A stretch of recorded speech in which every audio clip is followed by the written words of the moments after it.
Hello, good afternoon, and happy Sunday. Meow. And thank you for the cheers bits. Cheering with bits. It's a weird thing to say, right? And did I see Moose? Hey, Moose, and hey, Mark. How is everyone doing today? Happy Sunday. And hello, Khan. How are you doing? Hey, I'm alright, thanks. How are you doing? I'm okay. Yeah. It's been a great week. It's been a long week, but it's been a good week. So nice to be chilling now, right? Yeah, decent. What are we up to today? Windcat Ninja, hey. Well, we've got a nice chill stream ahead of us, so we're going to do some ESO. Surprise, right? Hey, meow. We've got a little game created by one of our mods. Vezok. When are you going to get rid of that ninja with the Christmas hat? It is the 12th of January. January. I didn't mean to have the ninja with the Christmas hat. I just wanted the snow one. Hello. I can chill now after 2 trials. Ooh, nice, Flakin. What did you get up to? I didn't actually mean to have him. Just the... Rude. What? Just the snow, because it's snowy. Well, it's not right now, but, you know, it will be again. But yeah, let me fix that now.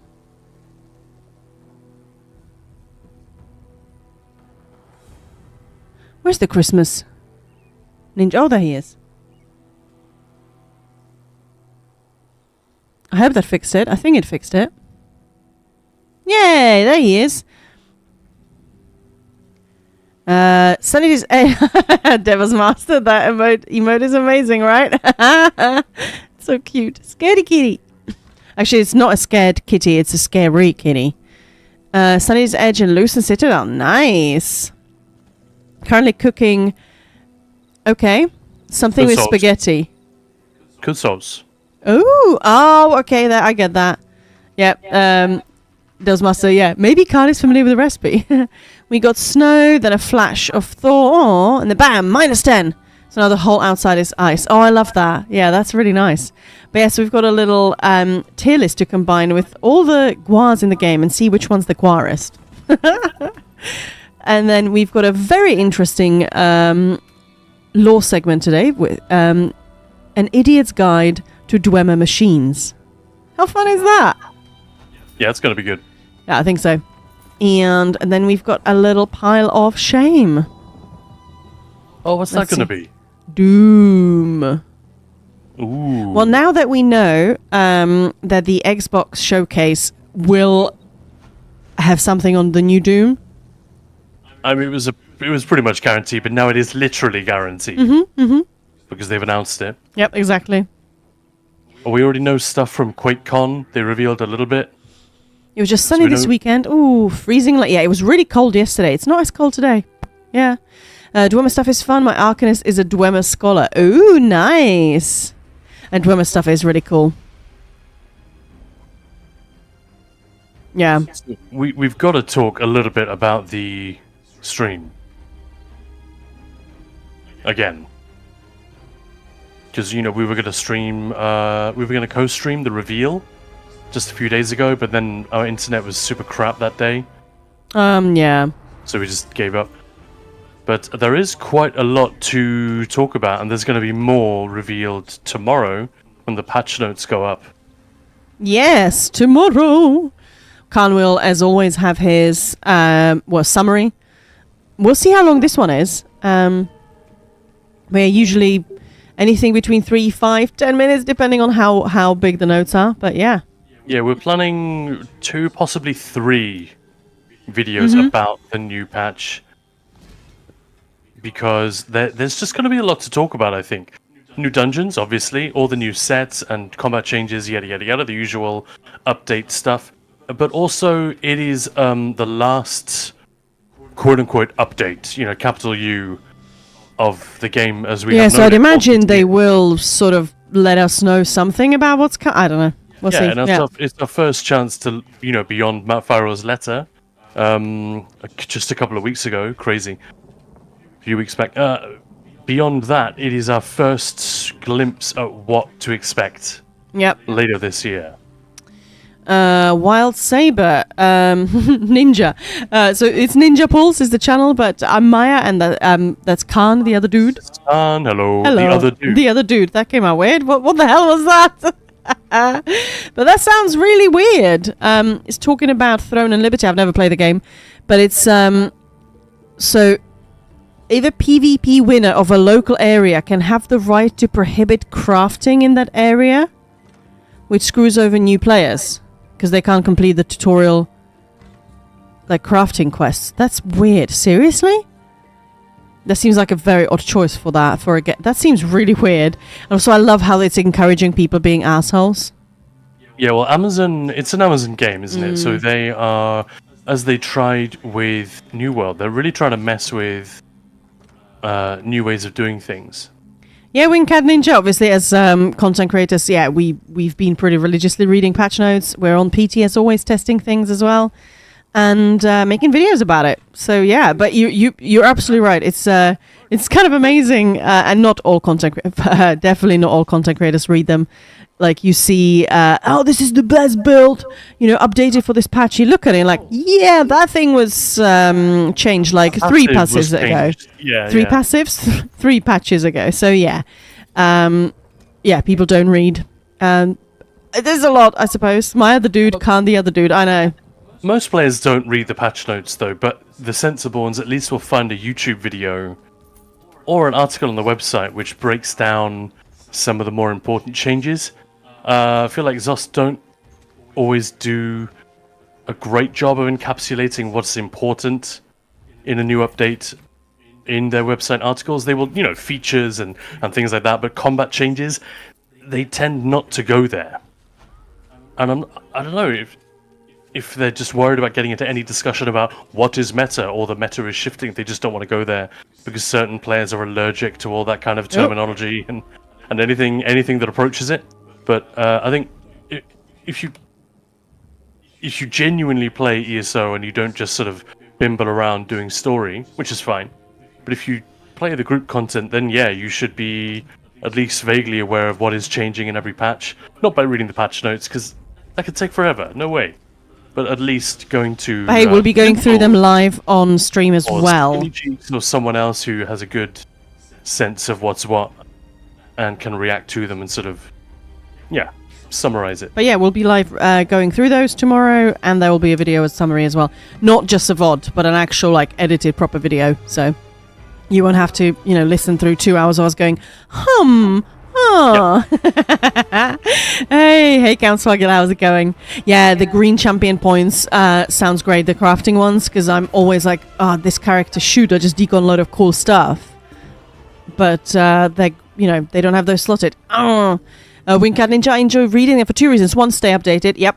And B, the funny puns and jokes. Yeah, how are those? Are they still sort of there now that Gina's not writing the patch notes anymore? Because she was definitely...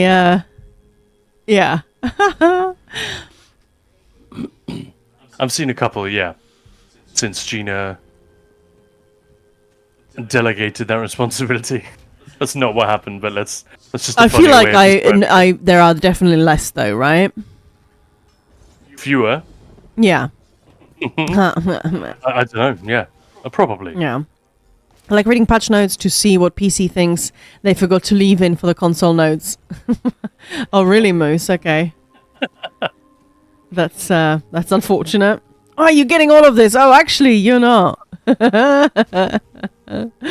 Yeah, already started work on the video based on what we know so far. Yeah. So expect that to go up. Well, tomorrow. Yeah, as soon as possible. Hopefully. Khan has in the past literally stayed up all night just making sure that was ready and posted. So yeah. But this time consoles are getting some swag. Do you mean the add-ons? I mean that's not coming with update 45. What is happening with the PTS starting on Monday is that they will be starting development on those add-ons. So they can start testing those. So once they actually launch it, add-ons will be ready. That's sort of the gist. But either way, that's still very exciting. whenever it arrives, it's going to be great. And I'm sure, of course, it's important to remind everyone that doesn't mean add-ons for console. Just because the opportunity is there, it still will require some players to actually go and make them. But I'm in absolutely no doubt that will happen. Of course it will. Yeah. So I would expect a couple of the major ones to get functionality relatively early. I mean, who knows? I don't know enough about this. It might be very, very complicated, but I'm guessing it's just a new API that everyone has to get to grips with, and the submission process, which is going to be different.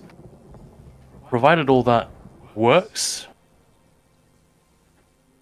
then yeah, I would imagine, certainly by the summer, console users will have a few, maybe a ton, of add-ons to play with. Fingers crossed.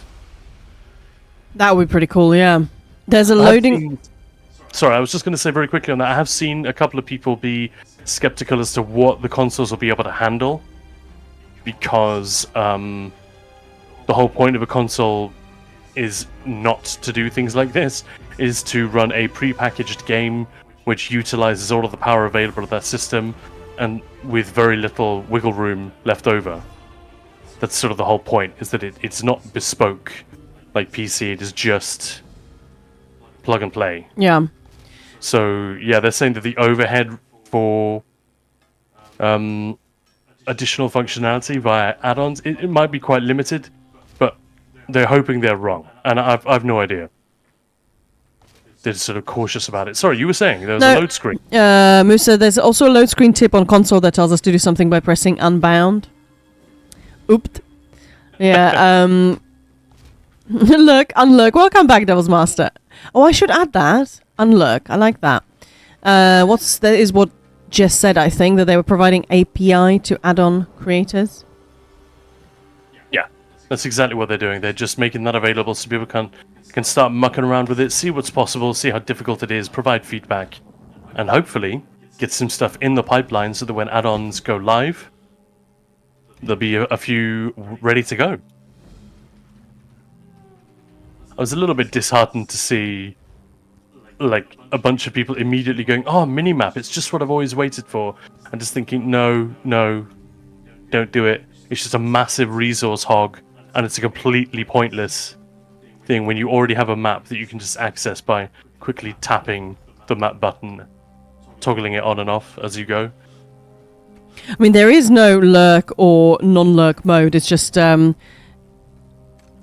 it's a nice way of letting the streamer know, hey, I might not be, saying anything. This is why. But I really like the unlurk. I think I will add that as a... No, I don't think. I will add that as a command. Unlurk. Yeah, it's just sweet. Welcome back. Not once have I wished I had a minimap in ESO Moose. Well, I don't use it. It confuses me more than anything, to be honest. So, no, not my thing. Not for me. That's the point. It's one of those things that people think they want, but it's utterly unnecessary. Of course, there are exceptions. There are people who get it and are like, hallelujah, and they can't live without it after that. Yeah, see... But I think in the main, it's one of those things which, in theory, people think is going to be really helpful, but no, in reality, it's just clutter. And so I had to translate what I was making before. Is bologna. Oh, nice. Oh, not jealous at all. Although I did just make a chili con carne, just actually using like vegetarian mince. So I like that because it's sort of not as heavy. Yeah, the house smelled ridiculous for quite a while after that. And I made that for dinner tomorrow, so it's there when I get home. Woohoo! Hey, Eggbirds! Woohoo! Yeah, Wing Cat Ninja saying, minimap is absolutely essential to me, though. I'm a compulsive map checker and I get lost and I constantly check the big map. I just prefer doing this, because then I sort of see where I'm going, whereas the minimap, I don't know. It doesn't help me. Smelled ridiculous, good or bad? Oh, well, I hope good, Khan. Huh? Yeah. Yeah. You'd never say you smell ridiculous to someone who smelled bad. Maybe if they put on too much aftershave, so it's like, right, good, yeah. like, that's way too much. No, I just meant... You smelled ridiculous, jeez. It smelled crazy good in the house. Like, it was difficult to concentrate. Maybe if someone smells like a clown. Yeah. But yeah, it's more like sometimes, you're walking down the street and there is like a dude across the road and suddenly you're just hit with this whatever link something, and you're like, okay, I should not be smelling it from here, dude. But then I guess it's better than like, whoa, that BO, I don't want to be smelling that from anywhere.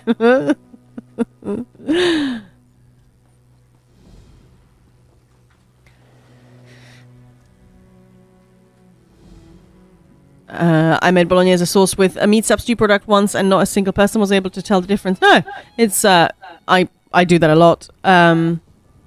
There is one of my favorite thing, and it's if you guys don't, not fans of tofu or not really had it, trust me, it's equal amount of silken tofu and melted chocolate, and just blend it up, leave it to set. It's like this incredibly rich, beautiful ganache. Why would that need to be non-vegan? I guess people just think it would. Is that your point? No, it's just when you tell people there's tofu in the dessert, a lot of people will be like, ew. But actually when they try, they're like, oh, by the way, it's got tofu. And it's like, what? Shock. Because tofu is often used as it works as a textural substitute, but as a flavor substitute, not so much. Because if you have a rich piece of meat, like, I don't know, sausage is a good example, right? Sausage is sausage? It's meat that has like a rich flavor, not just texture, and it's also seasoned and all of that stuff. So it's quite a flavor punch. So when you replace that with tofu, yeah, the texture might be on point, but especially if you go back a decade or two, it tastes of ass. It's rubbish. These days they got a lot better, thankfully. I like tofu, not baked, but just sort of blend it up, and then it's amazing. That's the mistake, right? When things are used as a substitute for something utterly unlike them. No, it's absolutely. I like tofu. Never tried silken tofu, as far as I know, but I like firm tofu. I'm using both stews and stir fry. Yeah, that's the thing. Silken tofu is incredibly, incredibly soft. So basically, that's something you'll have like in miso soup, super soft, or something like this. It's almost like Jello. Yeah. It's not like that, but in the way that you could pick it up and sort of squish it between your fingers, and it would just disintegrate. I tried tofu nigiri in sushi, and not quite a fan. It tasted like apple skewer. Oddly, that's probably really awfully pronounced. I'm sorry.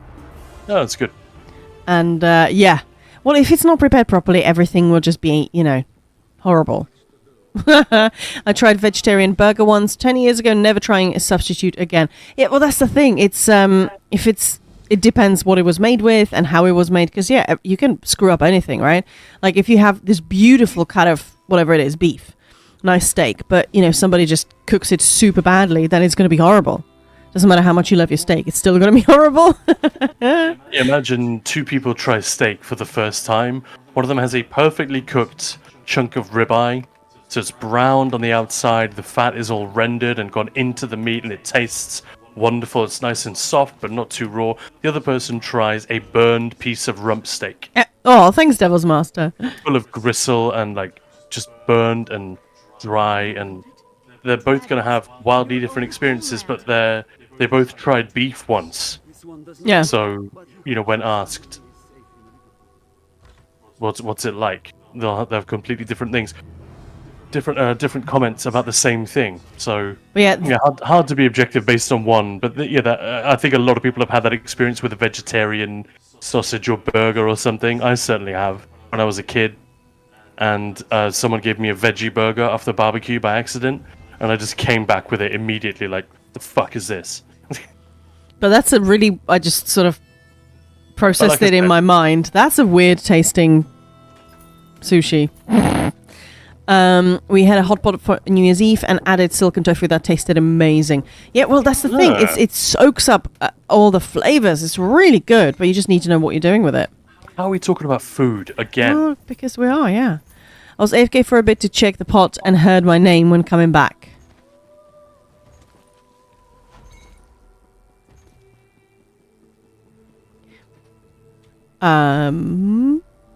Yes. Oh, there's a cute little, what's it called? Hajmota, tiny little pet. It's just like you went to Dread Sale, just grabbed one, and it's like, hey, let's go home. You're my pet now. Like the middle class in China. It's very fashionable to have like internet pets for the very wealthy middle class in China. I mean, China's an enormous country, obviously, so forgive the generalization, but that's like a real trend. And some of the pets, man, it borders on cruelty, or doesn't even border on. Some of it is just cruelty that should not be sold to to a private household. Yeah, And, yeah. like, No, it's panthers weird. and all sorts of exotic creatures that there's no way you can give them what they need in Well, a... pets like otters and Yeah, that's sort of borderline already, isn't it? But that's the thin end of the wedge. At least there are tame otters, but all, tame and domesticated are literally, like, they're completely different things, aren't they? yeah. And we have a tendency to sort of conflate the two. But yeah. Hajimota, that would be a tricky one. What do you do when it gets big? You have to go back to Merkmeyer and release it. And then Do they years all later, get massive? I don't Or is know. that just a... But I'm just assuming. I'm just going with like Christian the Lion. Remember that story? yes, of course I do, And yeah. then and years later, you return to Merkmeyer and take a record yourself like meeting the Hajimota again. Yeah. And put it on YouTube and make everyone cry around the world. If you don't know what I'm talking about, you need to watch that Christian the Lion. I think that's what it's called, right? Yeah, I think so. It's actually a story from the late 60s, early 70s, but it was long before YouTube. But somebody uploaded it, like, I don't know, 10 years ago, 15 years ago, something like that. And it became a... Isn't it a viral thing. the guy, George, I can't remember the surname, Born to be Free? Born Free. Born Free. Sorry, I just realised that wasn't right. I loved that movie when I was a kid. Like, holy shit. And the fact that it was based on a true story. Yeah, a couple basically moves out to Africa. I can't... He's like an architect. He's doing something sort of building, and the wife is sort of just there. But she... Some random white guy who opens a sanctuary for lions, right? Eventually, yeah. And it's incredible. And he's actually, in this video, the real person. He's the one who sort of helped bring all these lions that like people bought at Harrods in the 60s. So he was the one who helped them transition into... I don't think there were many. I think it was literally just one, and that's what made it such a... I feel like, yeah, I think there were several from the world, whatever. I can't remember now, but yeah.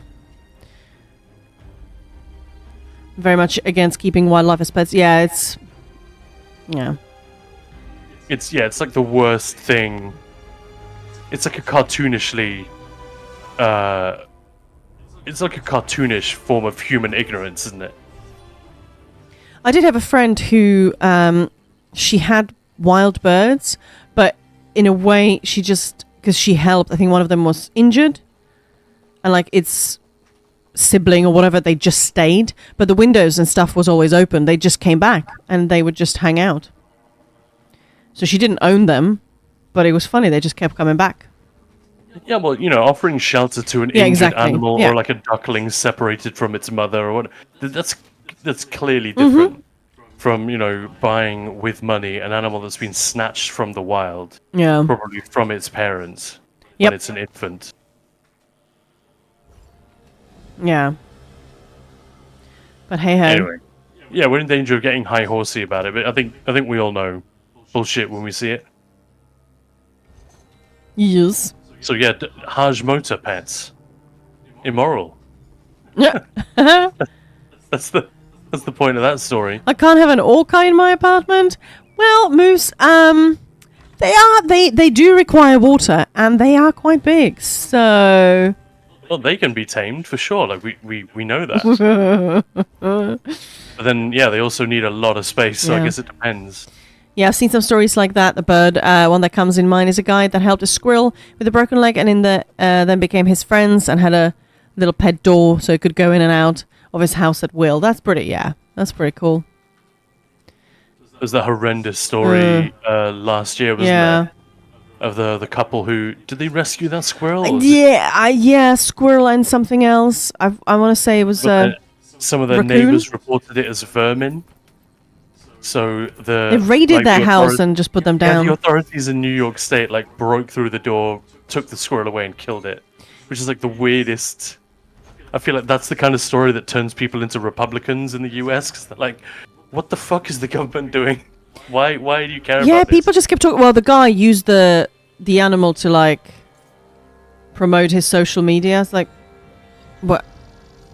I don't see anything wrong with that. As far as like, I didn't really look into it that much, but it seemed like he was donating a lot to an animal charity shelter, something like that, and stuff. They had an Well, animal they foundation had, yeah, that's it. for something like that. But yeah, I mean, who the fuck? We don't know. I don't But know, but it just seems so. Yeah. I just on the face of it, it's one of Uh-huh. those things where you just sort of you screw up your face and go, huh? When you read that the government is devoting time and resources to doing this rather than catching. I know it's not that simple, but in the same way that citizens always look at what their government's doing with a degree of healthy skepticism and frustration, you're like, what? Why are you wasting resources on Yeah. that instead of literally anything else? But yeah. Moose, I have wanted to befriend a crow for ages, or just befriend crows for ages. That's cool. They're super smart. Yeah. I don't think they'd want to be my friend. I think they might be too smart. I know, you're a dummy. I don't think we can be friends. I think I just read too many books to be friends with you. Yeah, exactly.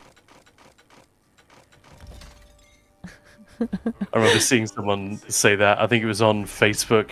When I was still on there. Someone had posted, "Oh, I went to see the new Star Wars film or whatever," and one of their friends was like, "Oh, so stupid."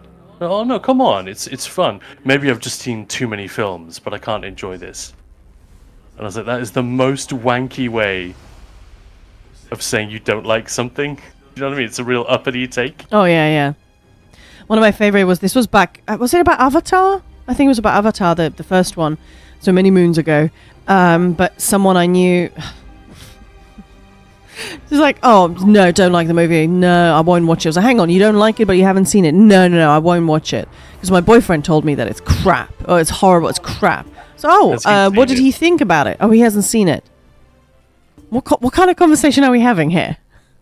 Well, that's how the story went with Star Wars Outlaws, right? No. We even had perfectly sensible people on this channel saying, "I won't touch the game because I'll hate it." So how do you know you'll hate it? I just do. No Yeah. argument given. They were just fairly certain. And they may have been right, but it's like it happens a lot. I'm sure I'd do it as well. Yeah, I was just going to, Windcat Ninja, I was going to say the same thing, Moose. We had a wolf walk through my neighborhood recently. I should have tried to befriend it, Windcat Ninja. Probably better you didn't, Moose. Yeah, I think that's sensible. A friend of mine was saying, I guess I believe that this is true. This is someone who grew up in America. And they were saying that, America. I think it was California, and when they were like 13, they had one of those school assemblies, where everyone goes into the gym and like sits down and they have like a big meeting of the school. And it was all about like wildlife and protecting endangered species or some shit like that. And they brought in like a trained wolf, an actual wolf, and it was there in the school, sitting on a leash and everything with its trainer, but just sitting at the front of the assembly to sort of make the kids pay attention. But this guy said he was just a few rows back and he couldn't stop staring at this thing and being just shit scared of it. It was like a gun lying on the table. And it was just like, I'm very much aware of what that thing is for. That seems unsafe. Sounds like America.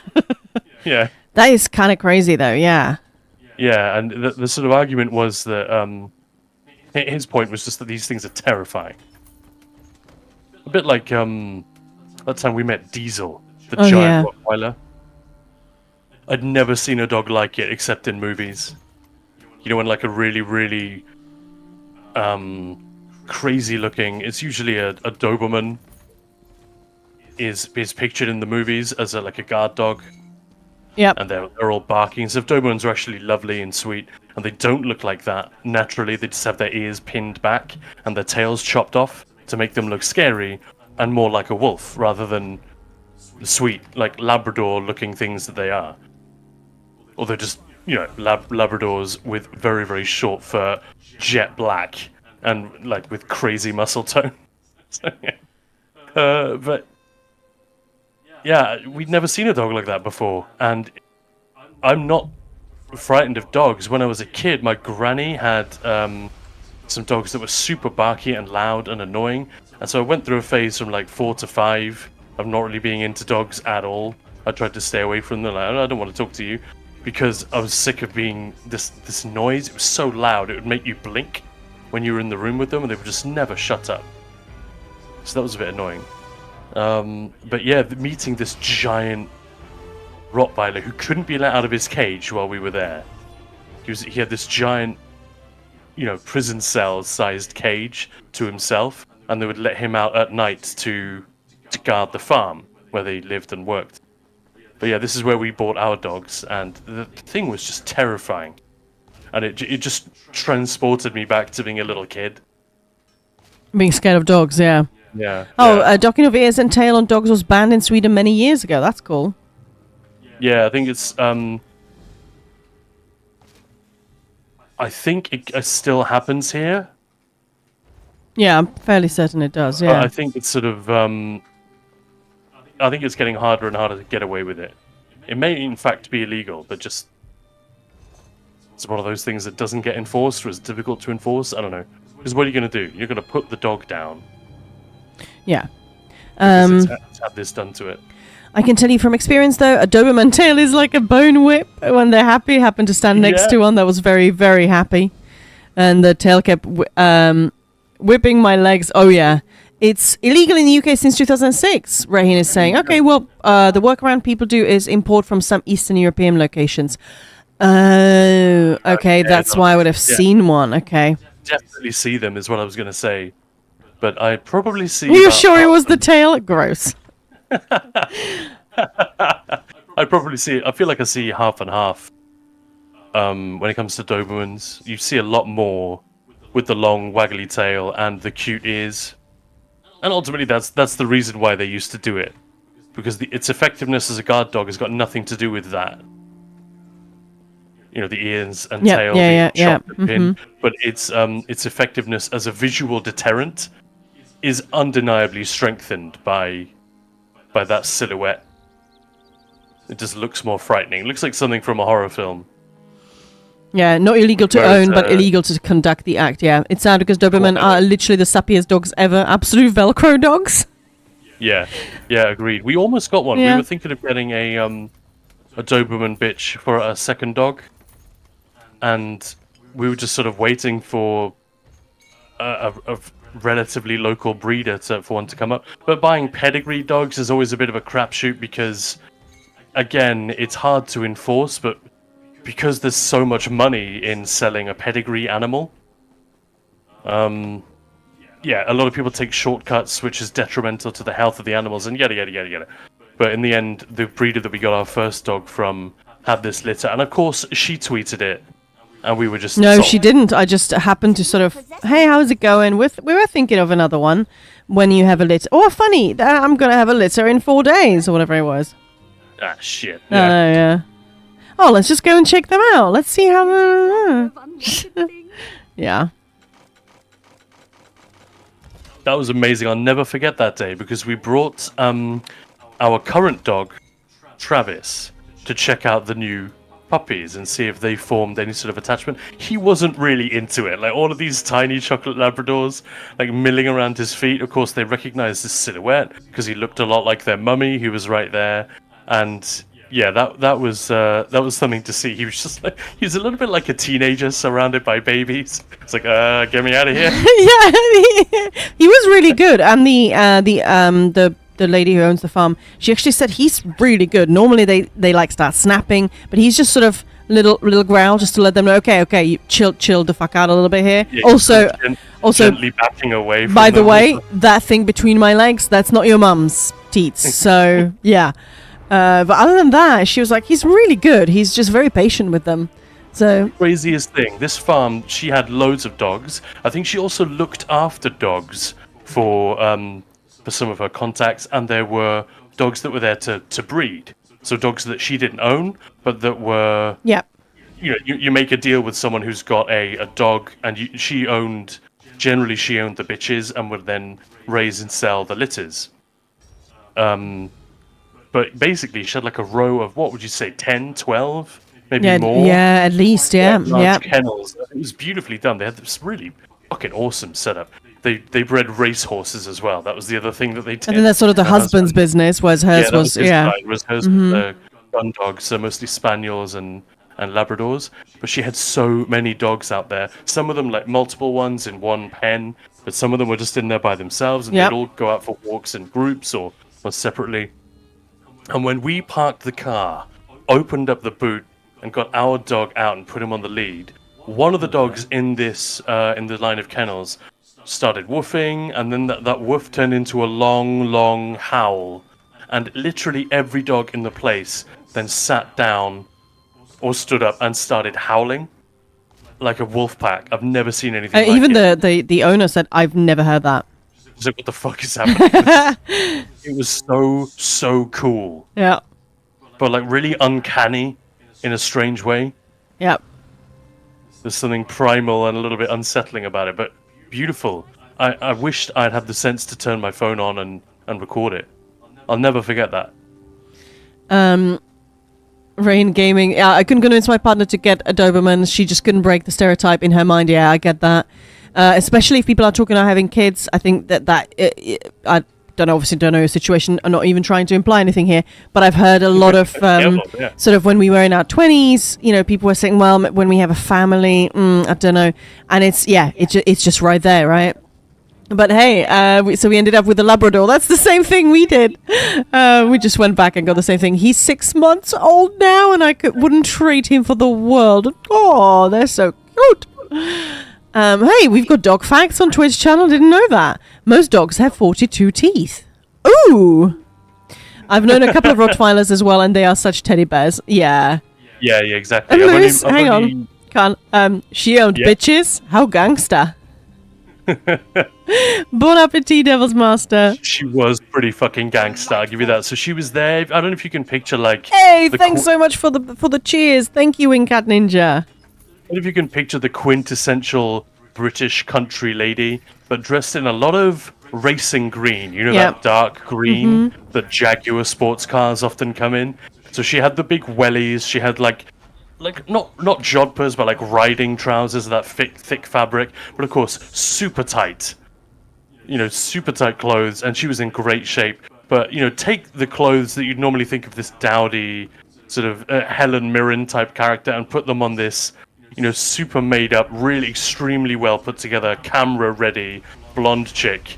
She looked like she'd just been presenting the weather. When we met her the first, I was like, I don't think this is the right place, is it? It can't be. Yeah. It probably sounds sexist what I'm saying, but I don't mean it that way at all. But she looked like she'd just come from her job as an air stewardess. You know how they always have to be incredibly well put together, super neat, like the nails, the hair, the makeup, everything is just perfect. And then put her in a bunch of wellies and surrounded by dogs. It's just... She was a bit of a fucking gangster, I thought. Yeah, she was, yeah. Respect. Yeah. Definitely, if we get another dog, we'll look her up first. Oh, yeah. She was amazing. What was hilarious the first time, so it was just this in the middle of nowhere, this massive farm. We're like, it's got to be the right place. But yeah, I was a little bit like, shit, I'm really dowdy. I'm not dressed up properly. And then there was this giant Rottweiler behind her as well. It was like, this is just amazing. I love it. Yeah, it's rare to feel underdressed on a farm. But this chick managed to make us feel that just in like 3 seconds. And then, had this Rottweiler that was bigger than her. And honestly, when it stood on its back legs and like put its paws against the door of its cage, it was giant. It was like Dwayne Johnson. I'm not fucking around. It was like, please make sure that thing is locked because I'm in danger. Yep.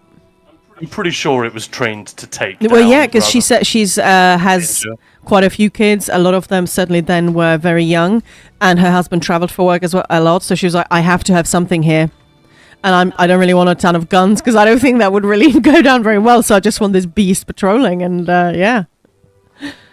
I can totally imagine if you were to sort of, maybe shall I rob this place? You see that, and no. Yeah, it had a similar effect as those guys who were robbing that mansion in. He was called Diesel.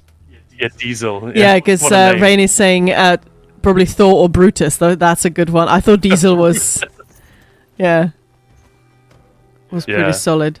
Yeah, you would have had a similar effect as the photograph in that LA mansion. That those. This is. I don't know if this is apocryphal or not. It's a great story. I'm going to tell it anyway.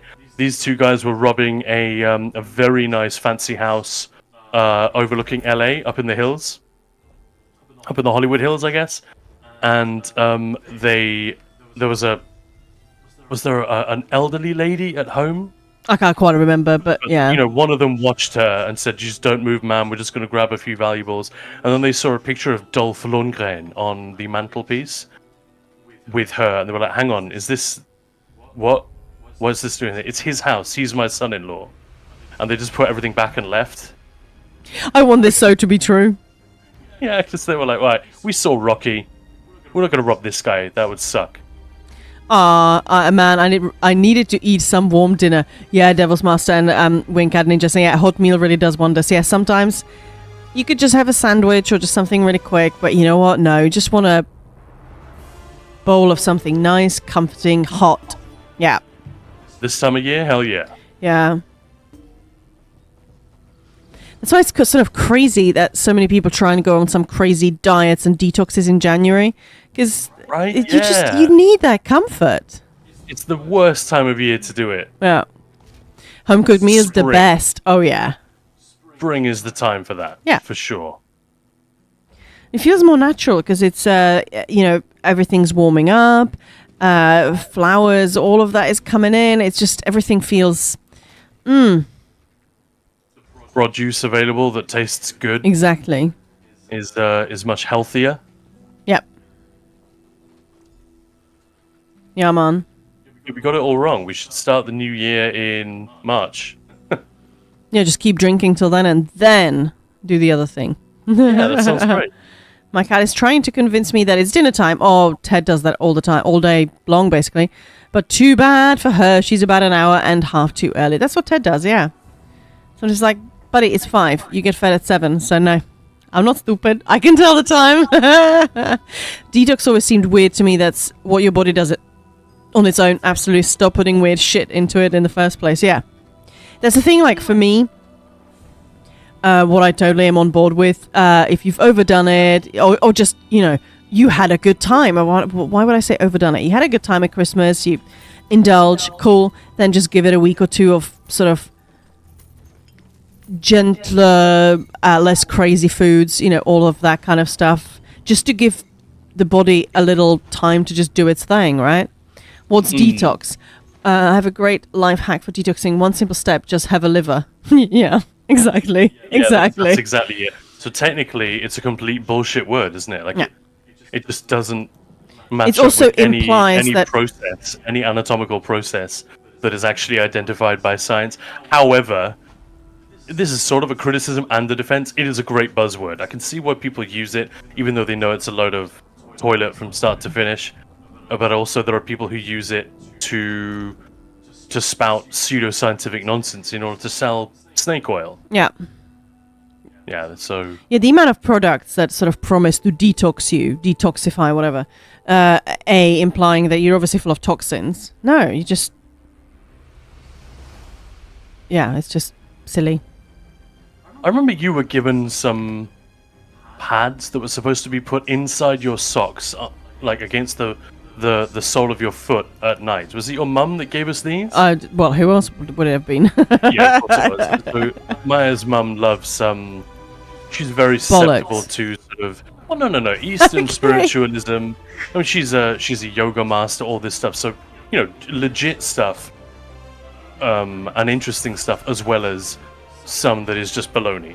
Homeopathy, healing crystals, and stuff that has no basis in anything. Hey, Vezog. But she sent us these detox pads, and that you put them against the sole of your foot, and then you put your socks on so that they stay in place, and you leave them on overnight, and in the morning... they're stuck. the idea is, do they stick? I feel don't like even they remember. did. The idea is in the morning they will have leached loads of the toxins out of your body through the sole of your foot, and you would open them up, like take your socks off, and then they would be like black on the side that was touching your foot. And neither of us believed it, but we were wondering, like, what is it? We never bothered to look it up, but we were both kind of curious, like, what process is it by which they turn black? Because it's a great feeling of, I don't know, it's the same sensation of, like, coughing something up that's a bit gross, but, like, if you have a cough and you sort of get rid of, you expel something from your lungs, it's sort of a feeling of, right, that was good. You know, it gave that same. I'm sure it was bullshit, but that's how it worked on you. It worked psychologically. Oh yeah. Proto Ava is just that? yeah, of course I remember. Just fast a bit, no need to buy some detox products. Exactly. Well, that's what I was saying. If you Christmas or whatever party, you've overdone it a little bit. Just give your body a bit of breathing space to just do its thing, right? It's like if you keep getting, keep drinking every evening and partying and everything, just give it a few days without that and all that. Rolling eyes so hard it hurts. Yeah, those pads are the same as people saying put necklace of raw potato around your neck to draw out fever because the potato will turn black, and that means it worked. Yeah, exactly. Yeah, there we go. But it's that sort of. It's still clever. Yeah, it employs a sort of a basic form of false logic. That you see evidence of something. It's not evidence of anything. Or certainly nothing related, but yeah, in our minds it can sort of have that effect. Yeah, no, agreed. I just remember wondering, what is that? Because it's not what it says on the packet. There's no way. No way this is real. It's probably potato. I was thinking of what turns black when when it oxidizes, basically just anything, right? But yeah. Anywho, I think they are made from dark vinegar and it's a chemical reaction. Hey Galatea, how's it going? All right, well since we have Vezok here, hey by the way, how are you doing? Let's do our Gua tier list. Woo! This is the weirdest thing I've ever heard. I love it. So this is every collectible Gua in the game, correct? Yes. Not like wild Guas and Gua enemies. And I love it. I can't think of many Gua enemies, actually. There's Bitter Green the Wild. I'm struggling to think of any others. I love that. Not Gua. Trying to Gua. Gua. Cute Gua. Very Gua. Guaria. Guariest. The bigger the Gua, the better. All right, this is what I'm here for. Yes, Egbert.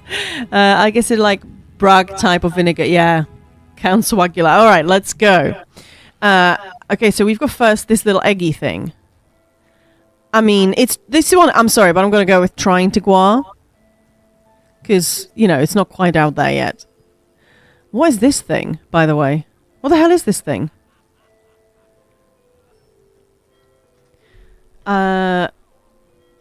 Seriously, what is this? Oh, it's the one covered. Sorry, that was... The Scale Caller Gua.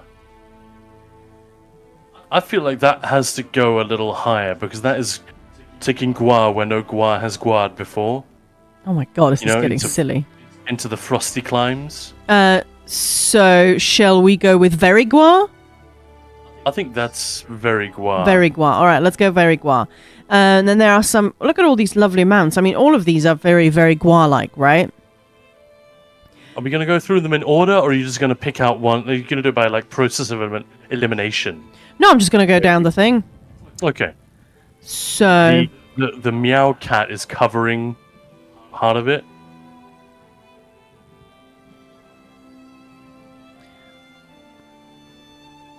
There we go. I know chat is covering a little bit, but if I just do that... There we go. Egbert. Oh, Sheldon. No, it's not Egbert. Don't worry about it. Alright. No, actually, maybe let's do a bit of process of elimination. So is there one that's just not a Gua? I don't think there is one that's not a Gua, is there? Is there a Sigic Gua somewhere? Or any, like, ethereal, translucent gua. Yeah. Second row down, fourth from the right. Yeah, so this is not a gua. Hey, rather dashing. Welcome in, welcome in. Hey. No, that one, that's a ghost gua. I mean, Welcome in, Raiders. You're joining us. Sorry to interrupt you, Khan, but you're joining us at a very fun time. Vezok, our one of our mods, has created this fun game for us. Which gua is the guariest? So we're just trying to rank all the guas in the game because that seems like the perfect thing to do on a Sunday afternoon. How you doing? Yeah, we are knee deep in nonsense right now. Is what she's saying. Yeah. I don't know. What do you think me. about? What do you think about that gua, the ghost one? That's not the one I was talking about. Well, the one I was talking about is second row down, fourth from the right. That's Sijic gua, which is like translucent. This one? Yeah. What's this one then? Hey, rather dashing. And yeah, welcome in everyone. I'm Mayan, that's Khan. Hello. Hello. Thank you so much for the sub. Much appreciated. Thank you. That's amazing. Wow, amazing. Okay, well, this one is also not a gua because it's like a storm gua. It's weird gua. Are we done with those? I was just asking. What do you think of the Sijic one? I mean, they could be trying to gua. Yeah, I think the Sijic one, I would give that the lowest score. Okay. But I'm not sure about the Ethertide gua or whatever it's called. The one on the left, the purple one. Yeah, I think you that's your call. I mean, it's Alright, he's trying to gua, but that's fine. The storm one is not a gua. Hey, rather dashing, how you doing? Okay, let's have a look. What else do we have? Storm one is not a gua, then I would say by extension, maybe the Gloom Spore and the Wild Hunt gua and the Iron Atronach gua. You know, all these ones that are sort of Daedric or fantastical. Yeah. Okay, so that would mean this one is not a gua. If you guys have any suggestions, let's go. Wild Hunt is Sovngarde gua is a former gua. I feel like the Sijic one is gua adjacent, so it's trying to be gua. I feel like that's okay.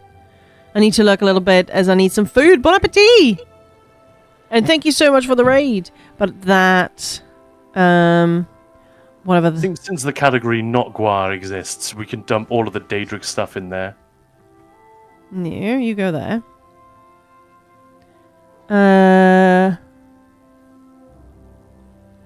Yeah, that one, the Iron Atronach.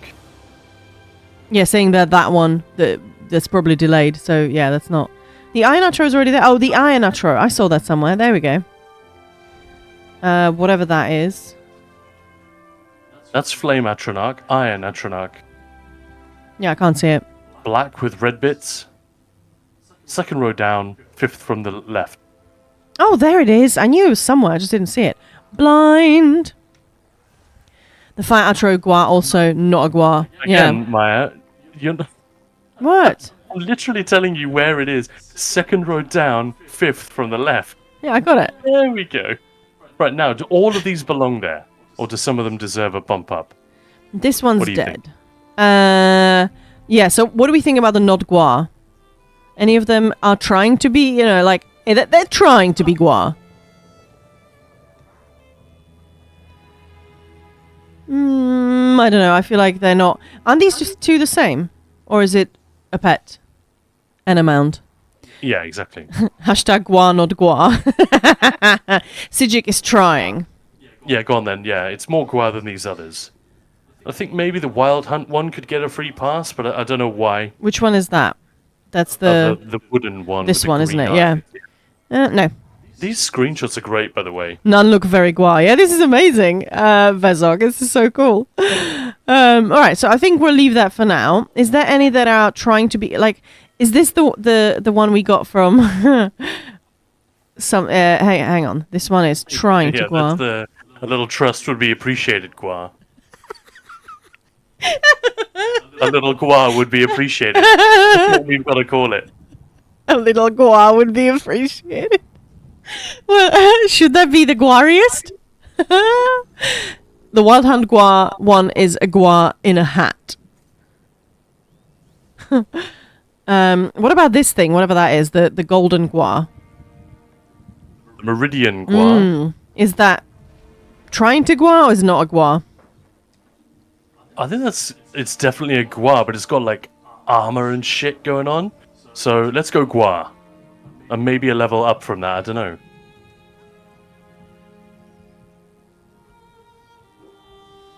Alright, I'm just gonna try and... So which one is like legit cute? Like super cute? S tier. Yeah, because we've got Guarias, Guaria, Guarias. Very Gua, Cute Gua. And just Gua. I think a gua that has no armor or any nonsense like that, but is pure awesome marking. Hey, thanks for the follow. Yeah. Like top right, for example. A golden one with the green eyes. Yeah.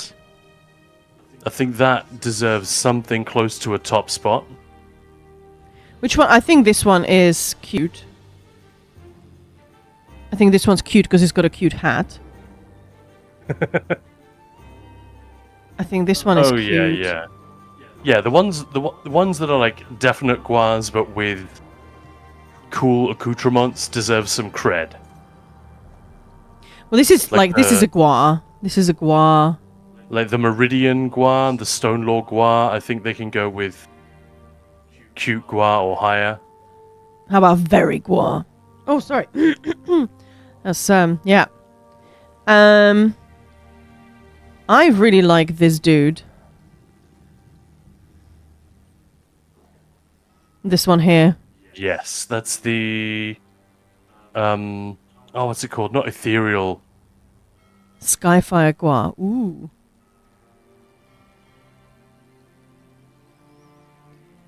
Liberally slathered in sauce. Nice one, Wingcat Ninja. Is that because you eat them, or I would say trying to gua, you can put the Rich Lambert gift pet there and the mount version of it, which is just above and to the left. Yeah, found it. Oh, just above where you were, yeah. Because those are, those are Murkmire lizards bred to look like a gua. That's like in the lore. Yeah.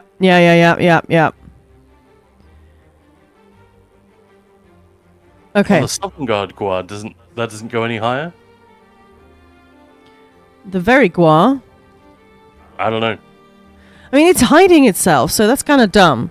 So it's not proud of being a Gua. No. Southern Guard, the golden one, you put the pet really high, but the corresponding mount really low. The golden glowing thing. Yep. I just wasn't seeing it.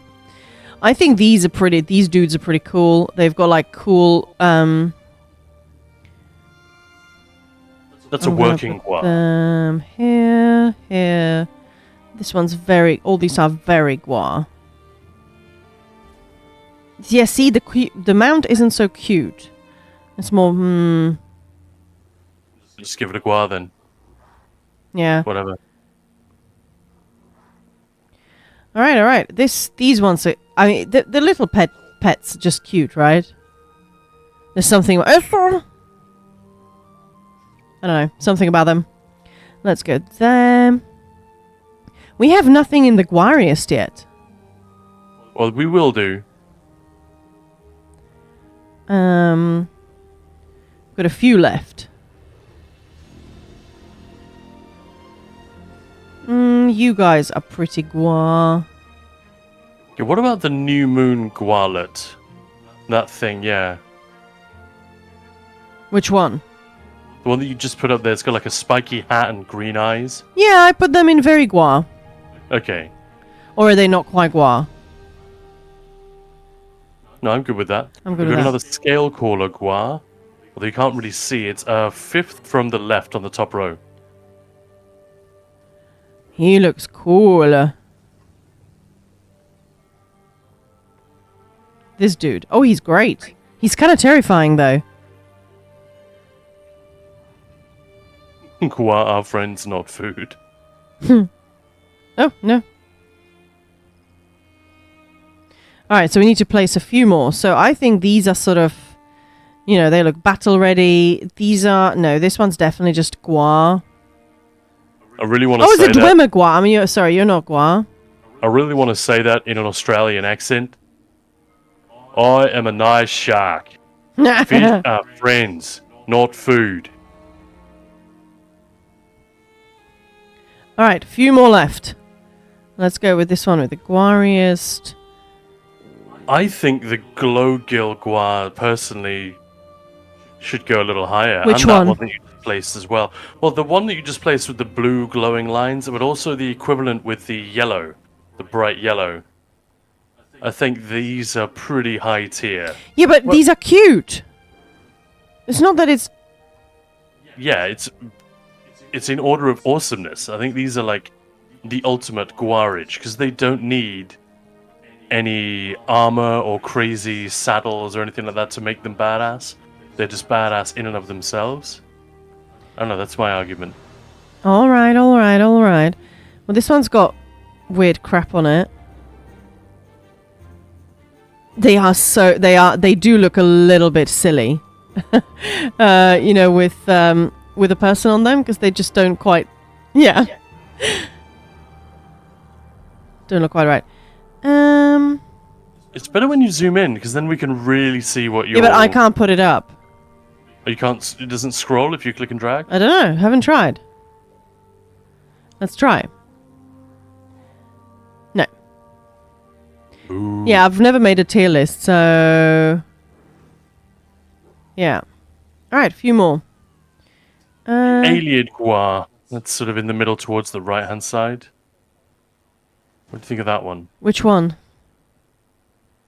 Let's just zoom in and say where they're going to go, and then you can put them there. And then we can fine-tune. We can zoom in on the top few rows. Yeah. So this is the Halloweeny one. Yeah. He's cool. He's just, you know, looking gothic. Yeah. Alright, I'm just going to place them and then be done with it. I think this one's still sort of... I'm just going to pop them up here, because I think all of these sort of go fairly high up, right? Yeah, the white one's awesome. This one is weird looking. This one is sort of just a guar. There we go. Is that a song by No Doubt? I'm just a guar. What? No. Yeah. Alright, so can any of these be bumped up to the Guariest? I would argue that the little white one, if you go to Very Guar, Yeah. it's the first one on that row. This one? No. Scroll down a bit. So you said Very Guar. This is the first one of Very Guar. I was wrong. Yeah, a bottom row, third from the left. That white one, I think that one is possibly top tier. Why? Would you agree? No. Because it's so cool looking. Oh, I'm just a girl. Song by No Doubt. Yeah. No, I prefer... If anything, the cow stripy one is cooler, I think. Well, for me, these are the Guariest. It's your list. Yeah. Mm. Can we have the gold one there? The pet or the mount? The one that's first in Guaria. Oh, this one. There we go. Yeah, that's my pick of the lot, I think. I can move the white one to Guaria. I just don't think it's the Guariest. Cool. It's a brilliant conversation. I also, for my money, the Alien Guar that's in Very Guar right now, it's second from last in that category. That needs to go down. Oh, this one? Fuck that shit. But it's not cute, so is it just Guar? Okay, there we go. But you've also got some classics in there. I suppose, yeah, they belong in just But it's Guar. just they're Guar, yeah. They're awesome, but they're Guar, Guar. I mean, all Guars are absolutely wonderful, right? But are they the Guariest? This is getting silly. Honestly, if I could, I would put in the top category just the Vardvak. I think it's my favorite mount in the game. Alright, are we done? I think you're done. That's a pretty good tier list. Does anyone have any specific... I know it's not easy to type out unless you know the... both you and I know the actual name of the Gua in question. Or if there are any that you like straight up completely disagree, you need to put this one up here or whatever. Maybe Wolf Spider Rose, love you the might ranking. compromise. I might compromise. Yeah. I'm quite benevolent like that, yeah.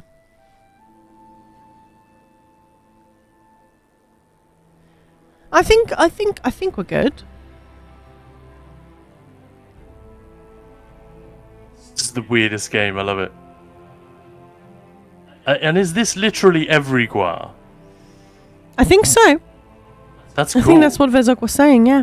That's why the screenshots are so good, right? Because they're from UESP. Yeah, I assume so, yeah. Gotcha. Alright, so we got 4 the Guaris. I'm gonna like share it later as well, pictures on like Discord. Gotta be honest, I've never cared enough about Gua to even consider ranking them. Well, we've ranked them, so you don't have to. Yeah, Winged Cat Ninja. I think that's the whole point. Is that no one really cares enough to do this, which is why we're doing it. Yeah, this was brought to us by Vezok, one of our mods. It's brilliant, right? The discussion was lovely to walk into. Thanks, Maya and Khan. So if anyone's a Gua skeptic, but you have one mount, any bipedal mount actually I think works.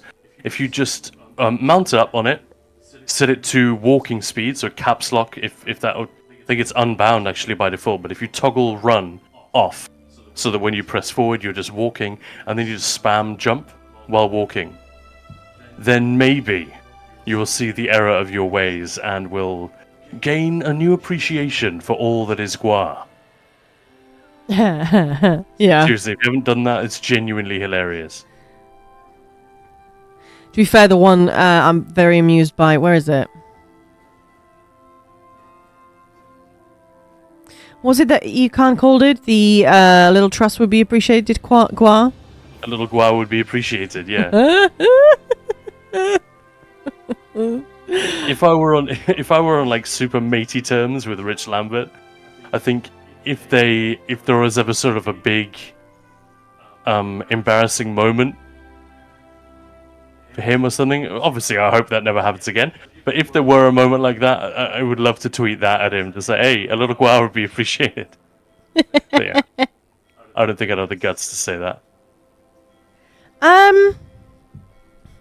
I think he'd sort of taken in his stride though, right? He probably would find it funny and just be cool, but I don't think I'm cool No, I enough wouldn't to do that. You're not cool enough, I like that. Alright, so we've guarded up now. So I will share that on Discord later, because that's funny. And yeah, you guys can let me know if, you know. I'll tell you what, you can also spank them. What?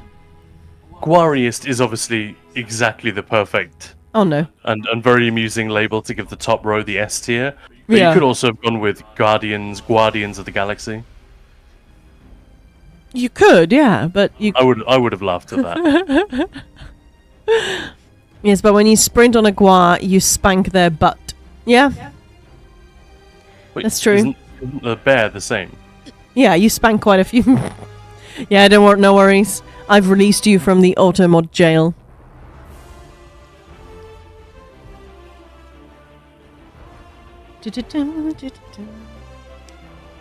Yeah, I've got a few things in place that sort of safeguard the stream, just in case I don't have a mod.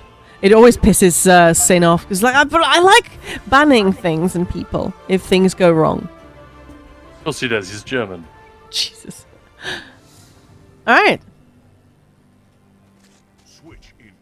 Well, that was good. That was fun. I'm glad we finally got to play that. Yeah, thanks again for setting that up, Vezok. That's cool.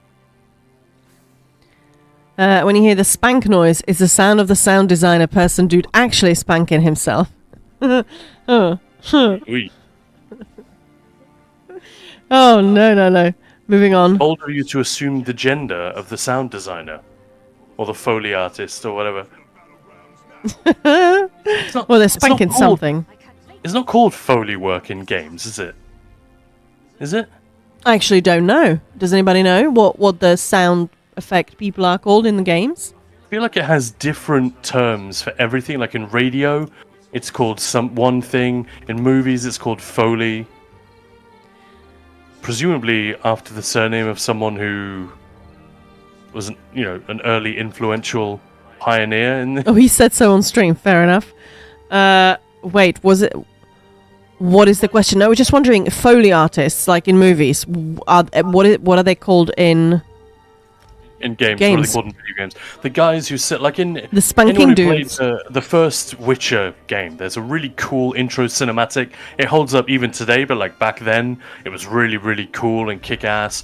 Where Geralt fights the Striga from the first short story, The Witcher, and when he like first approaches it, it's feeding on a freshly killed carcass and like tearing it up and munching the bits, and the squelching sound is actually two Polish sound engineers sitting down with a huge bowl of pasta with a huge bowl of spaghetti with bolognese sauce, and then they're just stirring it very slowly and jerkily, and it's making the That's not even coming through. Alright, I was making noise of the sound is being cut off sensibly. But yeah, the people who do that, basically, make the sound of people walking. Yeah, Ultimate was saying Foley was the gravel. sound tech the technique was named in honor of, yes. And Exactly, Egbert's saying, as far as I know, the sound effects people in video games are also called Foley artists. So, yay! People will certainly know what you mean if you say that. Yeah, yeah. It is fun. Sometimes when you really start paying attention to sort of the noises and sounds in the background and what's happening, you're like, somebody made that. It's always someone Yeah. smashing a melon with a meat cleaver. No matter what the sound is. It's Yeah, always... I want to smash a watermelon with a meat cleaver. Oh, speaking of naming things after people, did you guys know that in filming TV or films, if a person needs to be lifted up a bit to fit in the frame, they sometimes build walkways of boxes, and those are called ghillie boxes, after Gillian Anderson, because she was famously that much shorter than David Duchovny while filming X-Files, and the name stuck. Really? That's funny. That's funny. Although there must have been so many. Apparently Lucy Lawless had to have this done all the time as well, because a lot of actors are quite short, like below average height, because think of like Rihanna, for example, famously short pop star, but also very voluptuous and with like amazingly big eyes and stuff like that. Often other features look larger So did Gimli. in proportion. But Lucy Lawless is one of those actors. Tom Cruise, famously, is another. And is it Gabrielle, the blonde sidekick in Xena, the Warrior Princess? That actress is like quite tall, above average height. But it obviously makes no sense for her. She sort of I haven't really seen Xena. I thought it was the other way around. Xena's really tall. Lucy Lawless tall? No, it's the other way around. Oh. And because she's sort of the wood elf archer type, and she's not literally that, but that's the kind of fantasy stereotype they're sort of riffing on. Whereas Xena, clearly, big barbarian chick. You can't have the other one be taller, so they had to put her on a box the whole time. Or they had to dig a trench if the box wasn't possible, and the other actress had to stand in that. I mean, she is my height, taller than me, according to IMDb, so I think it's the other way around. Well, maybe it's just that she needed to be significantly taller than the other actress, and the other actress is equally or taller than her. I mean, if anything, all the dudes would have had to have that box built, because she is very tall, apparently. So, don't know. I remember the gag being Okay. that, But yeah, that's got to be like Tom Cruise, That's pretty famously tiny. Shall I fetch you a box? Exactly. Famously short. And famously really, not insecure about that kind of stuff. yeah. Yeah, that's a great call, the Legolas line. Yeah. Shall I describe it to you? Or would you like me to find you a box? Yeah. I kind of love Orlando Bloom's deliveries in certainly the first two movies. And I think he obviously, it's him and the direction. They sort of nail the mixture of cheese and epic and a certain level of seriousness. Like, it wouldn't work if Legolas was just comic relief. But I've seen it not work so well in other movies with that actor, I must say. Yeah, yeah. Maybe that part just worked for him as well. I don't know. Well, everything after that, he was such an enormous star. Yeah. And such a devastatingly handsome fellow as well, that a lot of the jobs he would have got in the immediate aftermath must have been just, hey, star power. This guy has success written all over his early career. Hollywood loves success, so it may not have been the same. Whereas, casting someone for that part in Lord of the Rings, especially an unknown, it's a totally different set of criteria you're looking at. So yeah, you feel bad every now and again for actors who get a break like that and then find it difficult to sustain afterwards. Yeah, just keep it going. And then there are people that get a break and you think, why did they get a break and why are they still here? Hey, doggo. And then there are others like Robert Pattinson, who, when the Twilight series was coming towards an end, I don't think many people would have predicted that he and Kristen Stewart would have had really awesome, respectable, powerful movie careers ahead of them, where they keep doing incredibly serious stuff and turning in fantastic performance one after the other, and working with some of the greatest directors out there. But that's exactly what both of them did, especially Pattinson. It's kind of crazy. Hey, Fenrir Black Wolf, how's it going? Oh, I've got a doggo. Hello. Hello, doggo. Hey, thanks for the follow. Much appreciated. Oh, I've got a very excitable doggo here. Hello.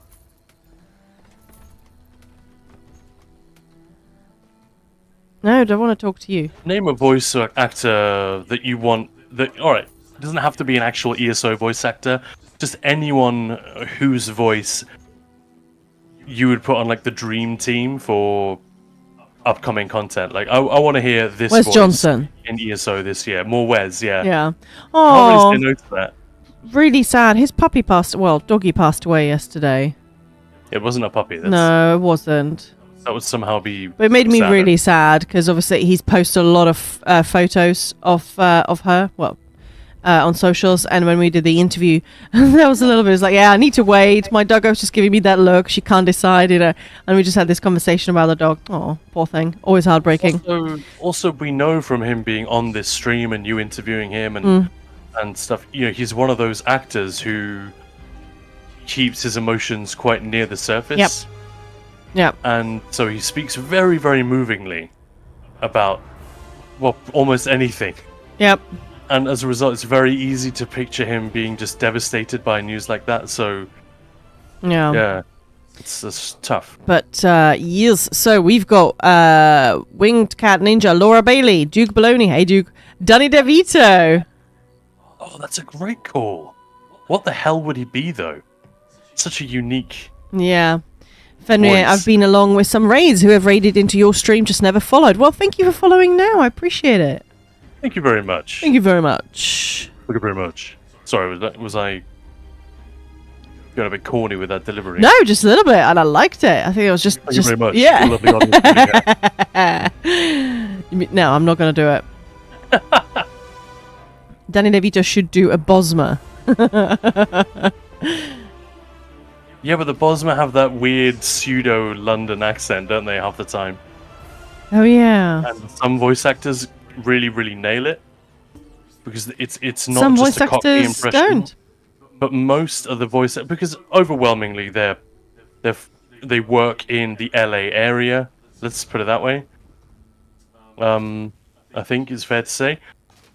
They aren't naturally inclined or experienced towards a plausible southeastern England accent.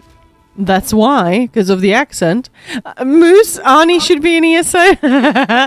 Helped him to... Practically is. Yeah. He's only got one VA credit I know of. Tom Baker, 4th Doctor Who. Hang on. Oh, you mean... That's Star Wars. We've seen that. And I recognized his voice immediately and looked it up. Yeah. Because I was like, I know that voice 100%. Who the hell is that? I like Laura Bailey as Serena in Skyrim. Yeah, Laura Bailey's got a great voice. Yeah, she's been in it. She's, is it Isabel? Isabel, yeah. But But yeah, I'd love to hear more of Laura Bailey. She's terrific.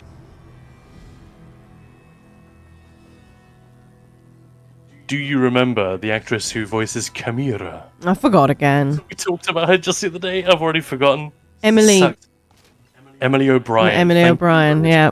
That name just will not stick in my head. She's great as well. But she's also very busy. Constantly voicing Marvel characters in video games and anime and stuff like that. Yeah, Tom voiced Bendu in Star Wars Rebels. It was only like Bendu, 2 or 3 yeah. eps, yeah. Emily who? Obviously her name is Chimera. Emily O'Brien is the actress who voiced Chimera, right? Yeah, that's Yes. well, from memory, Yeah. I'm saying this, but we looked it up like 4 days ago. Because we always forget her name. I don't know It's why. about, hey Solo. Meow. How's it going? Happy Sunday, everyone. I would love to hear Tawny Newsome somehow. I don't know how that would work. Who that? That is Ensign Beckett Mariner. Ah, in Lower yes. I knew I recognized the name. Lower Decks, man. Decks. I know it's a very different thing to ESO, but I'd just love to hear her in anything. That voiceover just killed me. It was so good. It's so fun.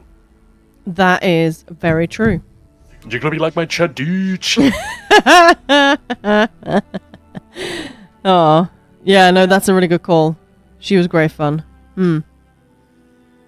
Also, the actress who did the cat doctor, Dr. Tana or whatever, we've seen her in loads of stuff. She might even have been in ESO, but she was in X-Files and one of those actresses whose faces you just know. She's been in Star Trek a few other times, I think. Yep. I forget her name as well. Oh, no, I don't remember. No. But obviously, as a voice actor, has way more range than her on-screen roles would suggest. Solo, hello. Had to drive relatives to airport, so I'm up earlier. Oh, hang on. Welcome. So I'm up earlier than I would have been on a Sunday. El Timtor Khan, your voice seems suited for VA work, in my opinion. Oh, we've been telling him that. Yes. Oh my god, I would love it. I would love it. We might, if I get my shit together, I might actually send some stuff to Skywind. You know, the guys Yes. from, not Sky Oblivion, the other one. We're redoing Morrowind in the Skyrim engine. Yep. Because they need one of the VOs they're really struggling with apparently is all the male Dunmer because they want them to be true to the original game. And obviously most of the lines in Morrowind were not voiced. It was just text on screen, which meant there was a way more dialogue in there than there is in Oblivion, Skyrim, or even in ESO. Well, ESO is a much larger game, so I'm sure it's caught up. But there were just pages of dialogue because it didn't need to be voiced. But all of the introductory lines, and if you'd steal something or buy something, they all had these basic lines that they would read. Nariana, sorry. Dunmer males had this incredibly distinctive, raspy voice. Quickly, Outlander. I haven't much time. Nice. It was one of many, many things which made the game feel so weird. And you're like a stranger in a strange land because overwhelmingly the population of Morrowind, it's not like Oblivion where there's a real like melting pot. Yeah. It's just Dunmer everywhere with a smattering of all the other races from ESO, particularly the Imperials who were there to represent the Empire, but the Dunmer males just walking down the street and they'd stop you and That didn't come through. oh whatever. But yeah. Nariana, first time chat saying, yeah, he would be good at voice acting in, how do you pronounce like the abbreviation? SWTOR? Can you say that? Star Wars: The Old Republic. Yeah, SWTOR. SWTOR. It's such I a know fun. what you meant by that. But yeah. Imperial side. Ooh. What's that, Fenrir? Bethesda knew what they were doing, I think, when Dawnguard first came out, and we found out would be in many people's eyes a hot female follower, at least in vanilla. But when people found out we couldn't marry her, what did they made mods so they could marry her and also beautify the shit out of her, right? Sorry, you skipped over a little bit there. Bethesda knew what they were doing, I think, when Dawnguard When Dawnguard first came out, and we found out would be in many people's eyes a hot female follower. No, I didn't skip. We couldn't marry her. Yeah, I know And what then, you mean. yeah.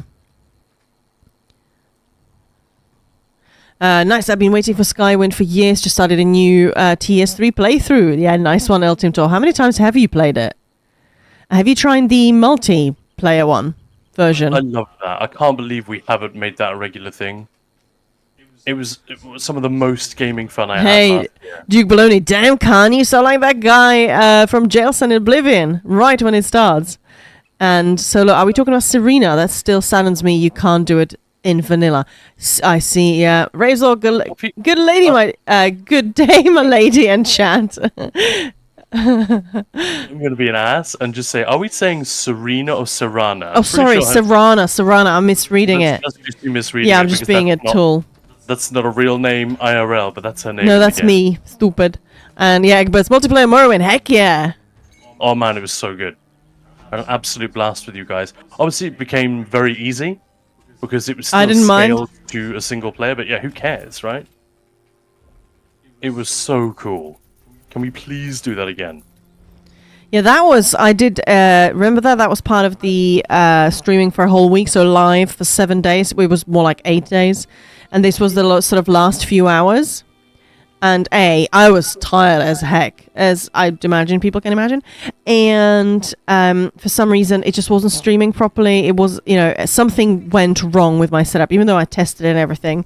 And I was just at that point, I was like, I'm just going to stop streaming. I've had enough. But it was so much fun. It was so awesome. So was someone saying I sound like the guy from the beginning of Morrowind? Mm-hmm. Oh, nice. It was Oblivion, wasn't it?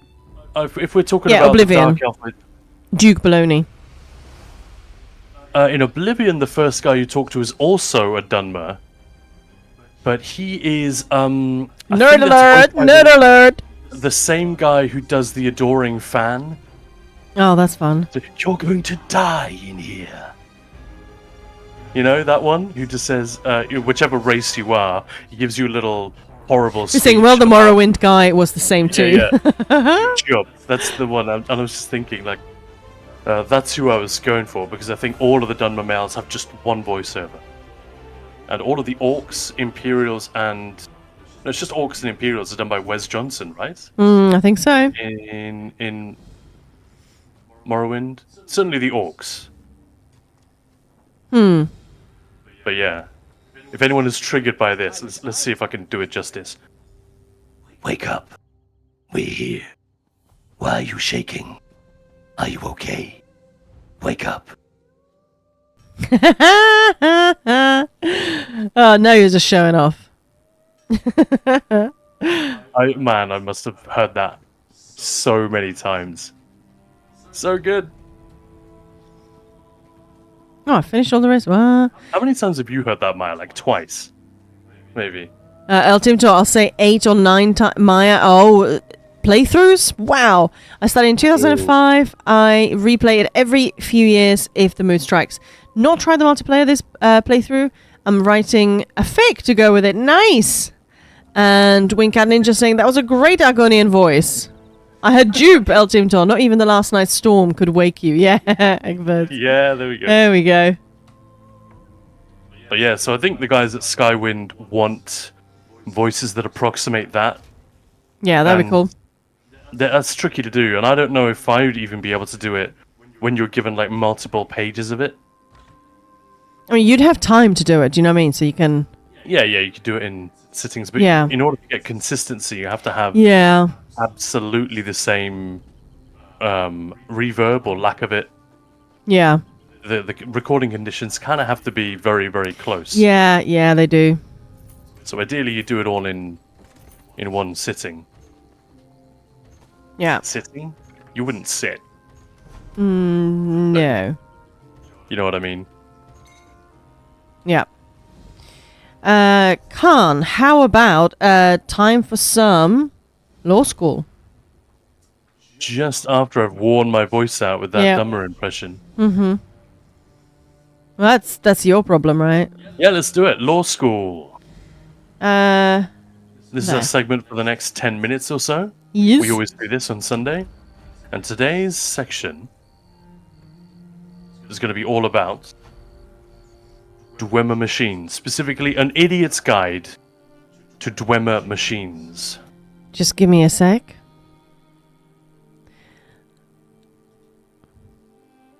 We are going to... Sorry. 10 minutes might be a bit generous, actually. Yeah. I prepared this a long time ago, but for whatever reason, we skipped it on the day that it was originally meant for. It was before Christmas. Yeah, I think we either had we either had a competition or something, which we sort of didn't take into account when we wrote it all out. So yeah, I'm just trying to get myself to a nice position. Oh, look at that! Isn't that quite a view? Jeez, isn't that amazing?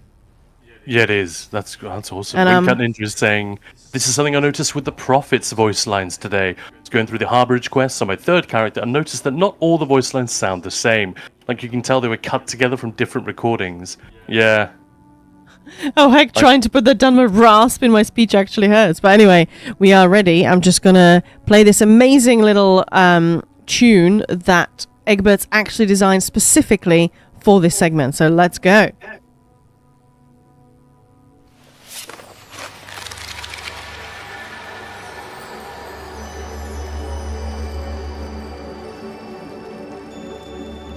Take it away, Khan. Alright. So, an idiot's guide to Dwemer machines. The Imperials call them dwarves, but the more correct term is Dwemer, not Dwemer. I think everyone knows that.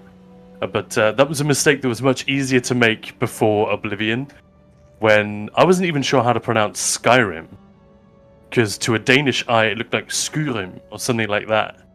So, and yeah, but anyway, so Dwemer, these were elves or mer, just like the Altmer, Dunmer, Bosmer, etc. It means the deep people, presumably to do with their underground cities, but perhaps, arguably, also to do with deep knowledge, secrecy, all that stuff. And we don't know this for sure, but either they were an early offshoot of the Aldmer, that's Aldmer with a D, not T, or they were a later offshoot of the Chimer, who would later become the Dunmer. Either way, the Dwemer settled the northeast portion of Tamriel, just like the Chimer did, and they're sometimes referred to as House Dwemer. You know, the Dunmer have those great houses. This is inaccurate, but they were sometimes referred to as one of those great houses of Morrowind, and that suggests a kinship with the Dunmer. That's the version I'm going to go with. So, apart from Morrowind, Dwemer ruins can actually be found in Hammerfell, High Rock, and Skyrim, as we know, also on the island of Solstheim, and as far away as High Isle. Not technically on High Isle, but, you know, the observatory in Graven Deep. And thank you for following, Ake945. Thanks very much. Caught us in the middle of a law school here.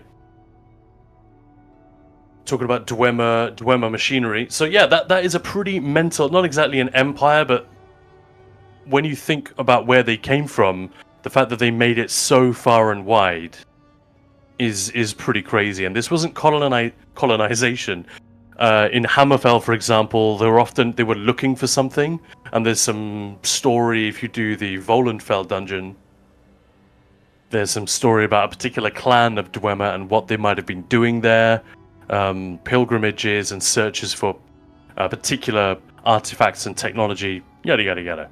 But yeah, most of the ruins you find around there, they contain these Dwemer animunculi. I think I'm saying that right. Ancient constructs that maintain and repair the structure and the mechanisms within, or attack intruders. They're steam-powered, and sometimes use a soul gem as a power source, but they're clearly also magical, to some extent. The Dwemer were crazy advanced in terms of tech, compared to anyone else. Even Sothasil hasn't been able to recreate everything that they managed to do. And very little of it overall has been replicated by other cultures since the Dwemer disappeared. So it doesn't help that most constructs cannot function if they move too far from a Dwemer facility, at least not without a control rod. So there are a couple of quests well, more than a couple really, a few quests in ESO involving Dwemer scholars that are trying to get the constructs to function once you move away from the actual cities where they were intended to protect or maintain, and it's a genuinely difficult thing.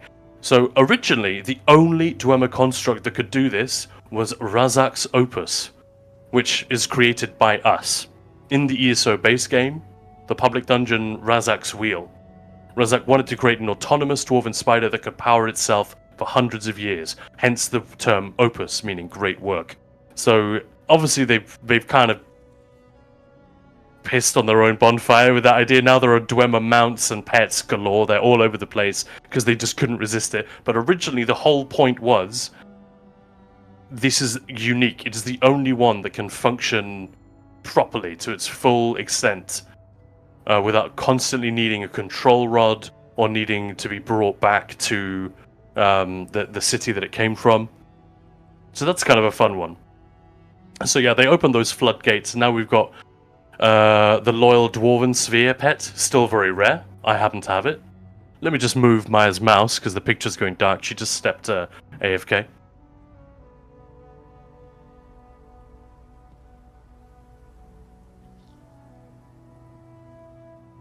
Then once Morrowind came out, which is what, 2017?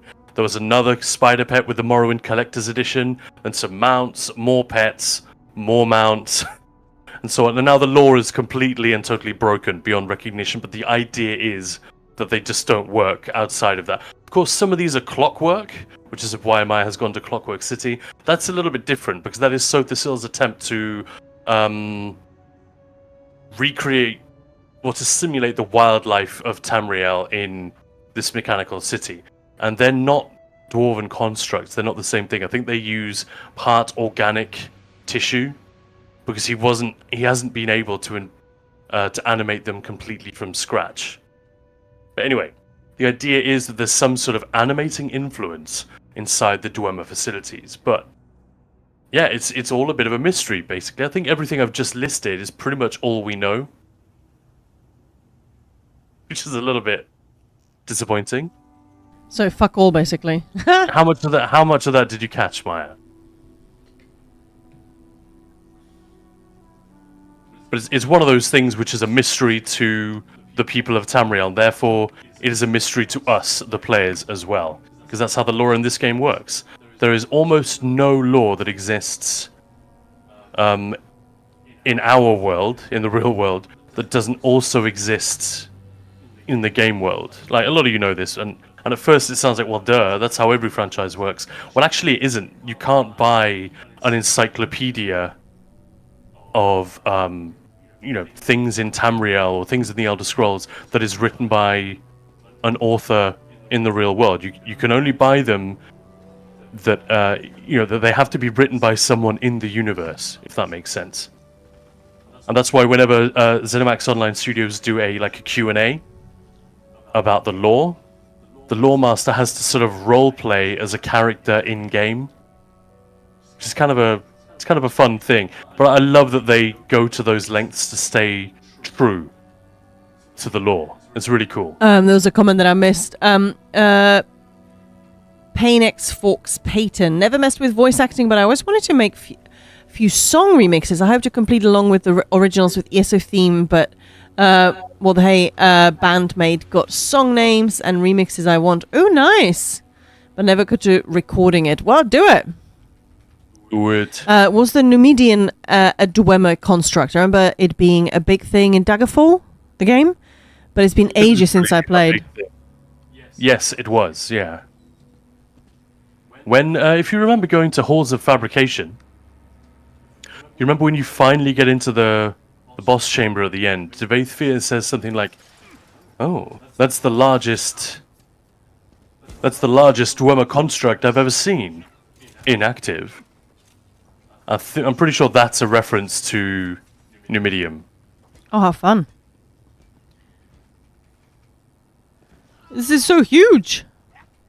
I know, Yes. that's what she said. Any hoodle poodle. But it's a fairly massive subject. I just wanted to give you guys a little... Here's actually all the stuff that we don't know about this. And that's one of the reasons the games can kind of keep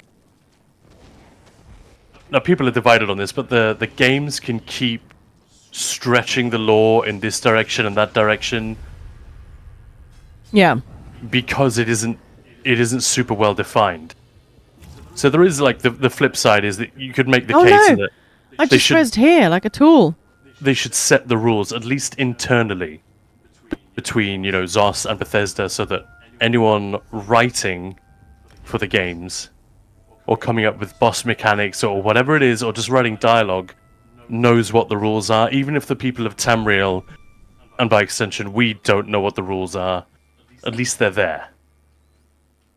But it's kind of more fun to have the ambiguity all the time and the mystery. Like, we still don't know what happened to the dwarves, and I don't know, if I had to guess, I don't think they'll ever definitively say what happened to them. Oh, your bandmates from Iraq and you're in the States. That is quite a time difference. Yeah, that would be crazy. But yeah, do it. I mean, what are you going to lose, right? Wingcat Ninja, I think Sothasill's fabricants are part organic because there's that one quest in Clockwork City.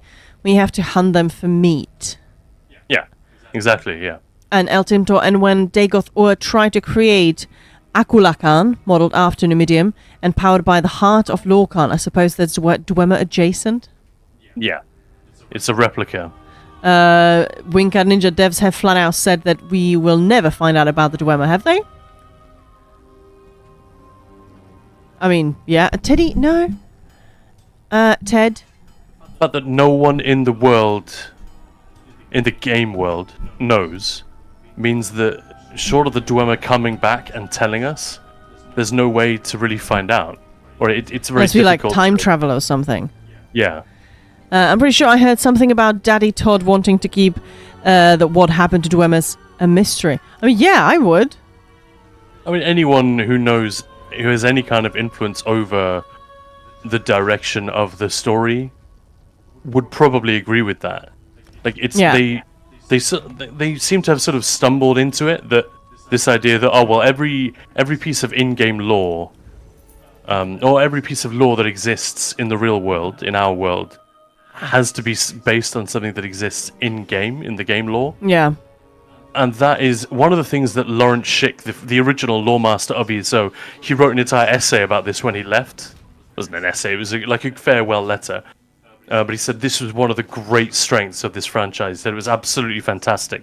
So that everything that a character says, or everything written in a book, is immediately open to question and interpretation, just like in real life. If someone says it in a book, is it true, or are they just full of shit? Like, a lot of players quote that did you know that the orcs were made from the dung of Buethia, or whatever it is? I'm pretty sure I got that wrong. But and what they often fail to realize is, that's propaganda written by people who are racist against the orcs. Hey, Coolio Wolfers. Hey, there is a story about the Dwemer, but do I share what I read?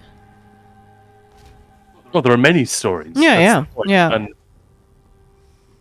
but like, we don't know that for a fact. That's the fun thing. Every ESO player character is a walking dragon break. Yeah.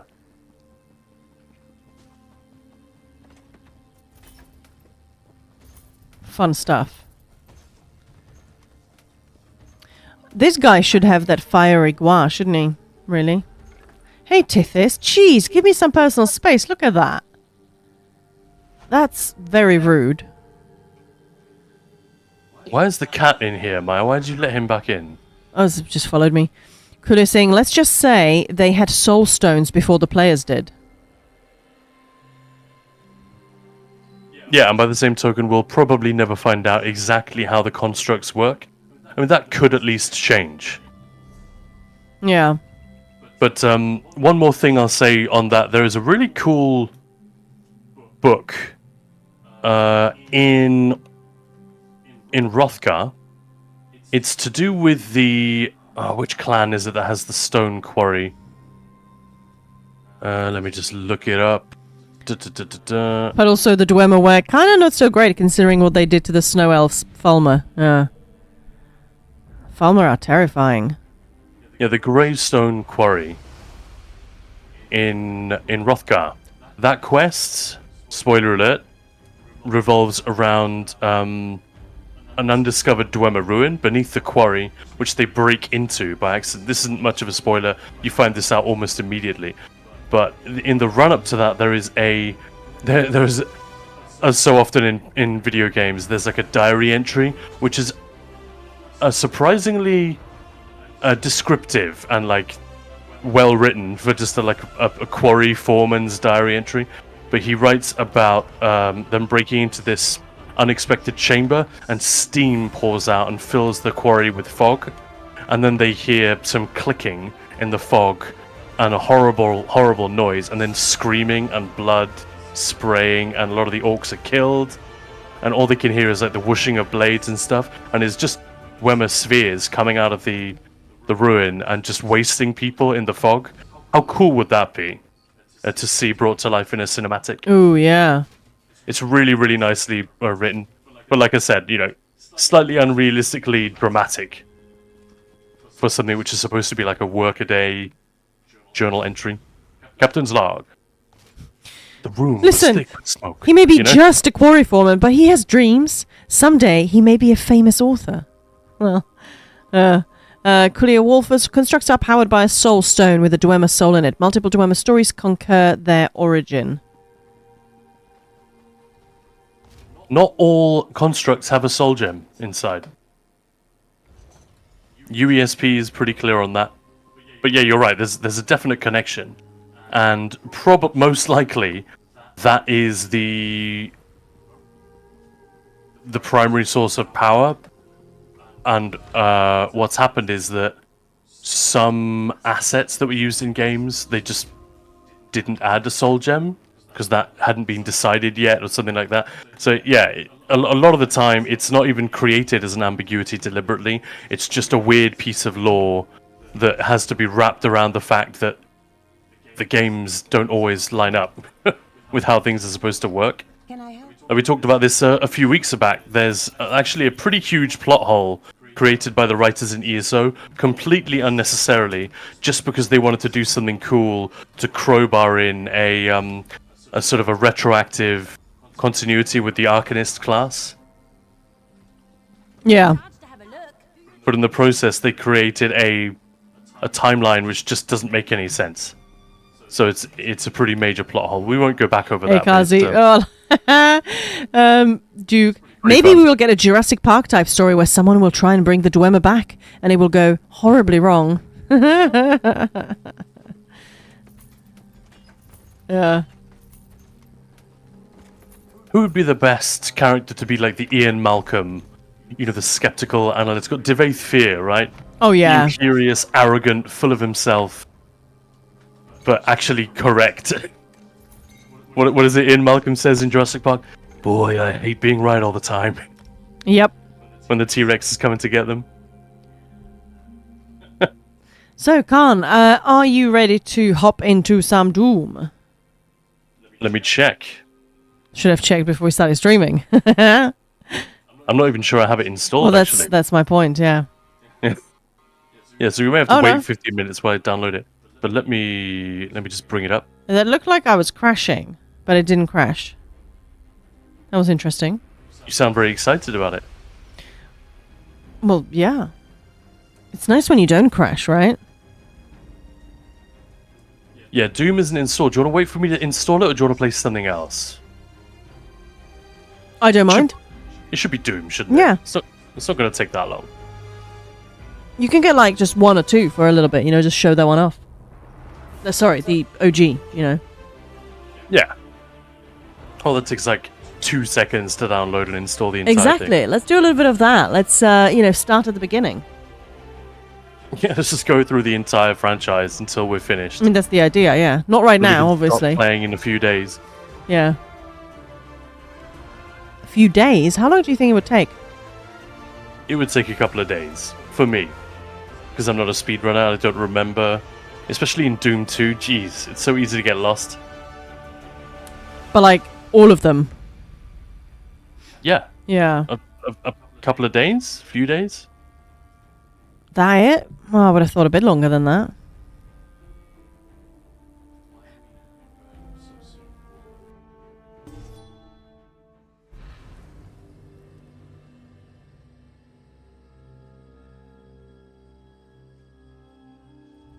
Man, my cat is so insistent. He's such a little monster munch. He just keeps trying to tangle himself in my mic cable as well. So if you suddenly can't hear me, guys, that's just a cat. Did I miss a detective game? Yes, on Friday.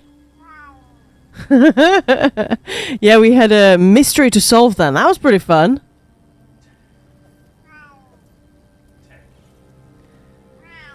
Let me introduce you to my sorry if you can hear him. Let me introduce you to my favorite word, cornable.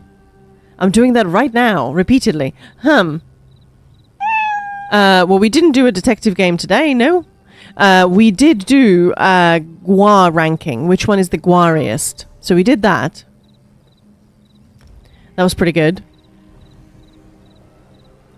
And now Ted is attached to me. And then we talked Dwemer constructs and machines. So we covered a load of stuff again today. It's amazing, right?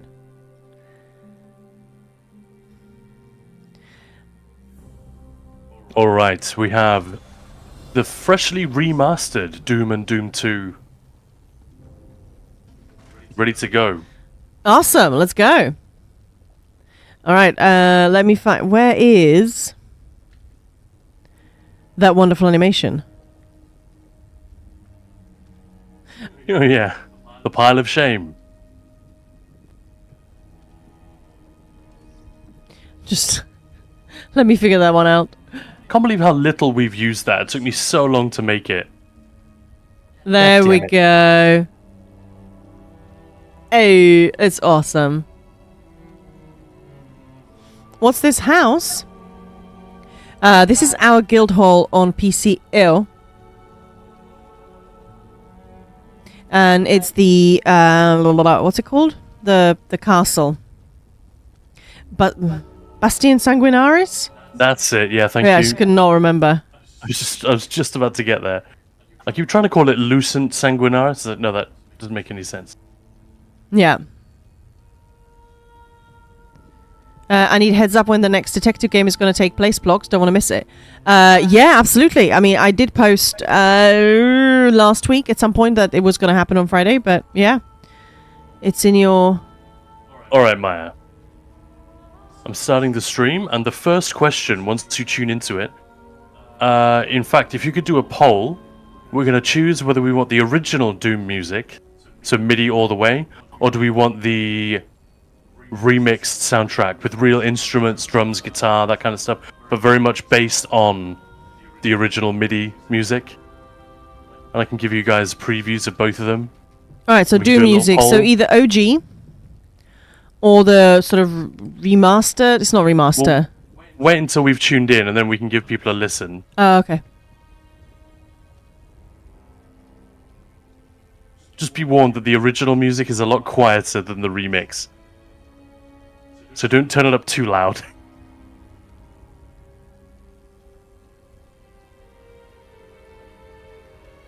Alright. Is that coming through? No, but I might have you muted. Yes, I do. Oh, there we go. So this is the original. This is from Doom 2.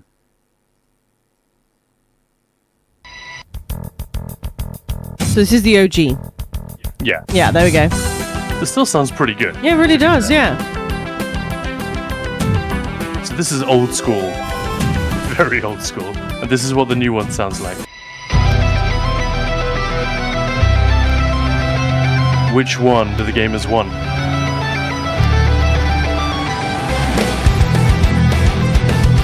There's a poll going on right now, so feel free to vote. Which one would you prefer? They're both pretty good. So remix, I just put Remy. Remy. Oh man! Hey, thanks for the follow, Coolio. That's not as bad as I was expecting. What is this? This is Doom, and now we're picking which music, original or remix. I attempted to play It's Doom, so the soundtrack kind of matters. Doom once. I managed about 5 minutes before I had to quit due to motion sickness. Yeah, I can't play on Khan's monitor. That I There's get. a 55-inch display, Yeah, so I can't do it. Yeah. you have to sit quite far away from it for the FPSs to work. It's great for like strategy games, third-person games, just beautiful for ESO. But yeah, an FPS. Which one's winning, Maya? Remy. Remakes. Let's go. I confirm I've read all of the above. Absolutely. And let's not do a vote for that one. We'll just do Doom. Doom.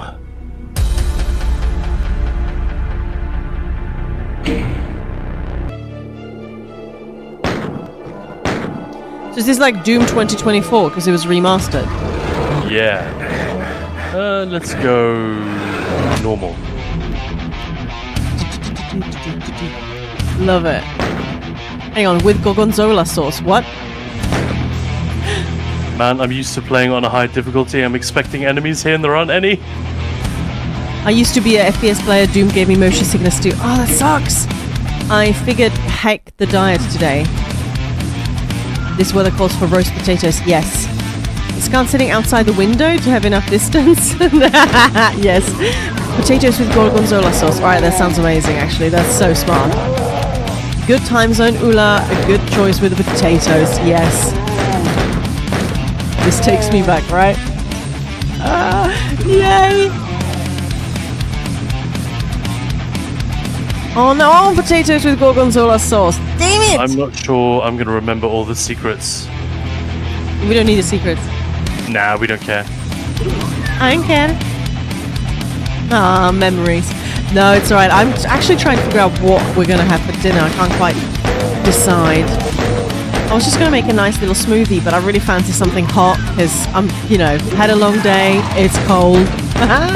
If Khan likes Doom, does Khan like Quake too? Yes, but I love Doom. I don't love Quake, but I do like it a lot. Like, what's not to like? Yeah, there's an awesome secret here that I can't quite remember how to get.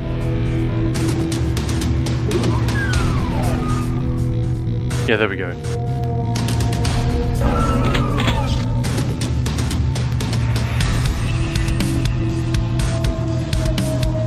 Oh, Ted, just shush. So you're not supposed to get the shotgun yet, I think.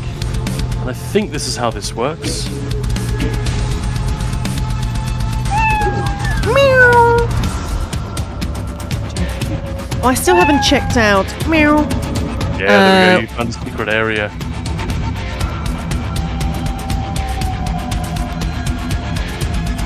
Yeah, I'm probably gonna add a dog to stream, so there's also woofing. But as I said, I seem to remember there was a third one, and I can't remember what it was. What people were like, do that, and I thought, you know what, that would be... Actually, wasn't it a cow? I can't remember the joke about it, but yeah. Doom, Quake, Half-Life, it's thanks to these I play ESO and Fallout 76 in first person. Ted... You play ESO in first person? Like everything? Or do you mean like, when you're doing story or something? Because that I totally get, but like trials and dungeons, I don't think I could. Yeah, combat in first person in ESO is rough. That But, makes me feel I like quite going sick. first person whenever I'm exploring. It's great. Yeah. Works really well. Or housing, obviously.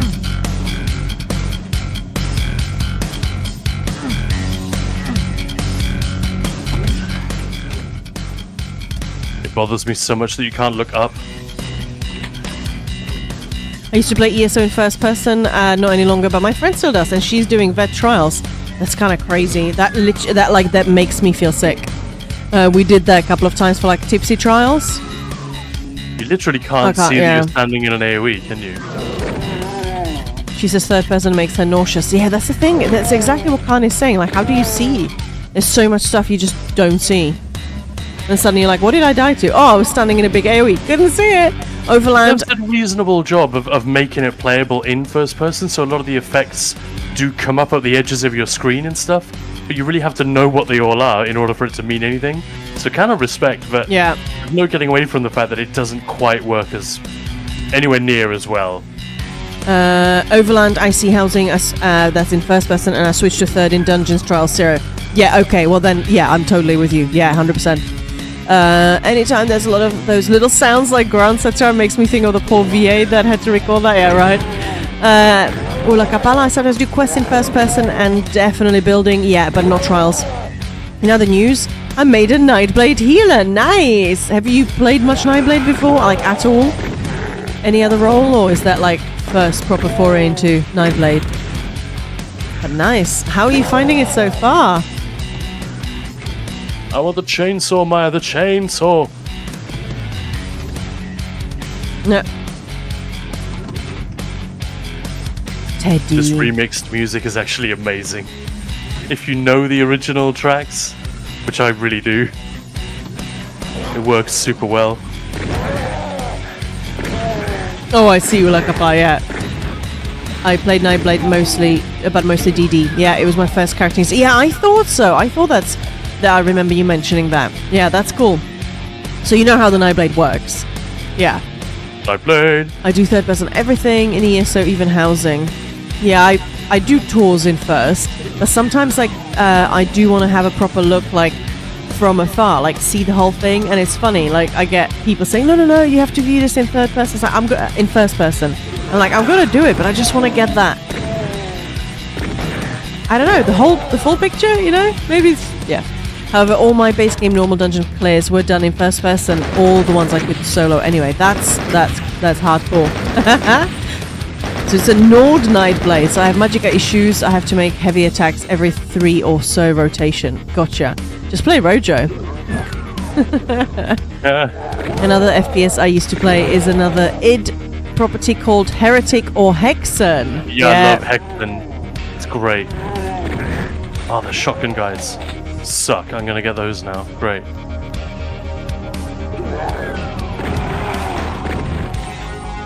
Yeah, shoot the wall, Khan. Good shit. Kazi made a clip of what? So no 2 base game dungeons yet, no Dire Frost. Oh yeah, how many dungeons are there that you literally cannot solo? Because of a mechanic. Oh, you need to get more roaring, fair enough. Well, let's go. Let's go to Kind's Aegis.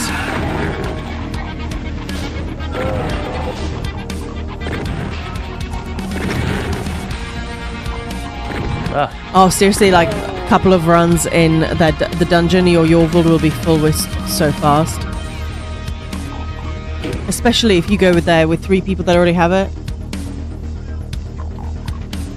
I mean, feel free to post it either just on Twitch, and I'll grab it from there, or just on Discord. I'm scared though, Kazi. What?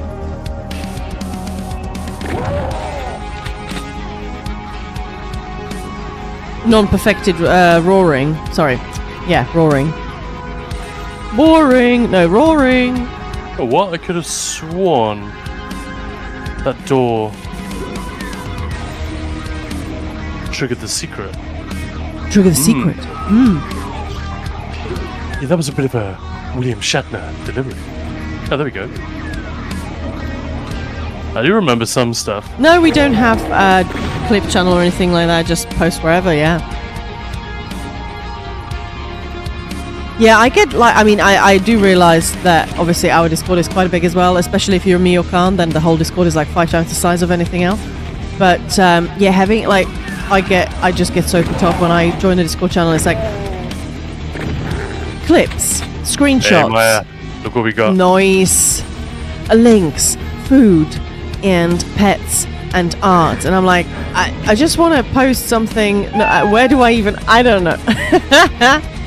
Yeah, the 2's Dire Frost, and I noped out on the Pyro boss because getting skeletonized was solo. Yeah, of course.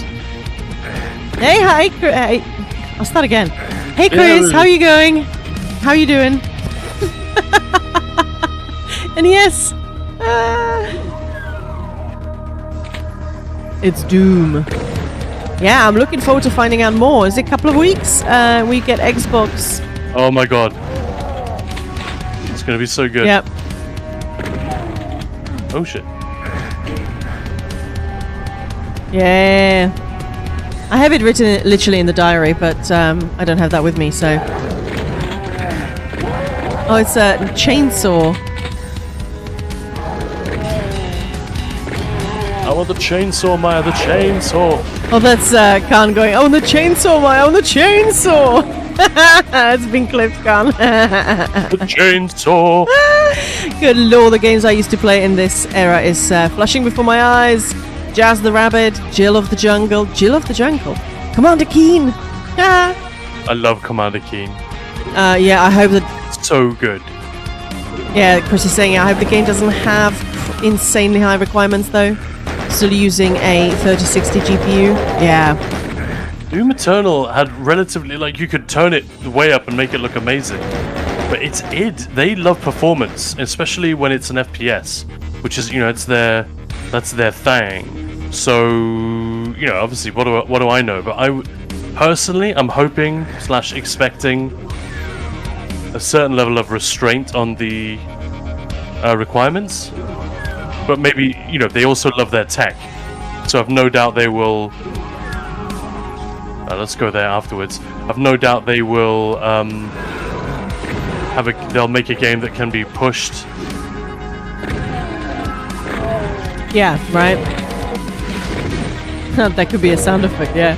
I'm sure you all remember Turok Dinosaur Hunter and Turok 2 Seeds of Evil, yeah? I never played it, but I know the Turok series.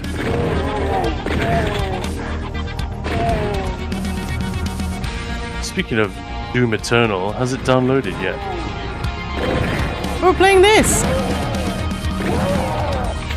I actually have the Turok trilogy from Steam. Nice.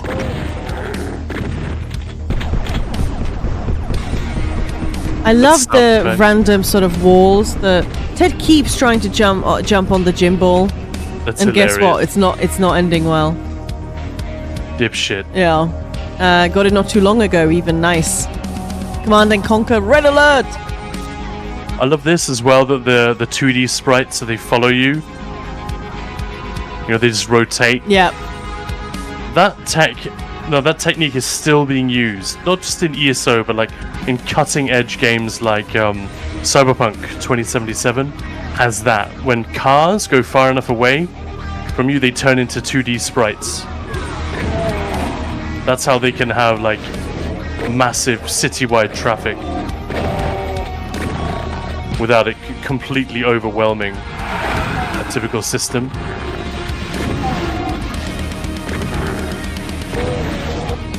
Doom devs totally nailed it when they implemented Vulkan as one of the first studio. Performance was incredible. That's a bunch of really dedicated and talented devs.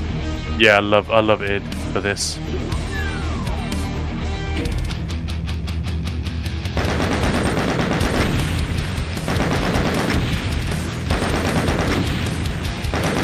Let me just have a quick look at how Doom Eternal is going. It's downloaded. Should we switch? Oh. This is a secret level. We could do this one, I guess. Yeah. And with the 50 series NVIDIA cards just revealed, I bet it will want to utilize that. Oh yeah. Actually, wasn't there an announcement? Hang on, let me just just talk amongst yourselves. I could easily get wrecked here.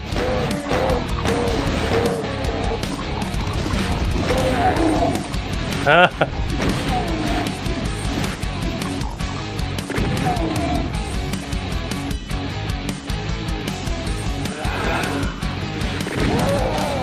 I gotta watch out for those shotgun dudes. They suck. This is Doom. The Dark Ages will feature AI-powered NVIDIA DLSS 4 and immersive path tracing.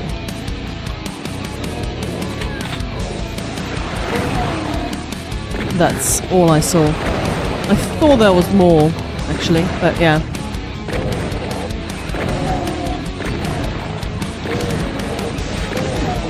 Rocket launcher your problems away. Yeah, exactly. Yeah, exactly. I will be using the rocket launcher again on this level. But the devs kind of see you coming. So that encounter just there, they drip feed them So it's not worth using the rocket launcher. It's a splash damage weapon, basically. Because you'd have to use so many rockets to kill them all. Yeah, I think this is a secret level. Which key do I have? The yellow one, right? Yeah, no, that's for fuck's sake. That's stupid.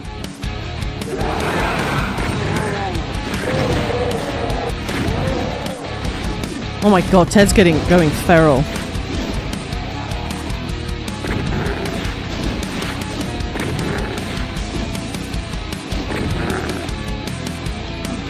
The red key.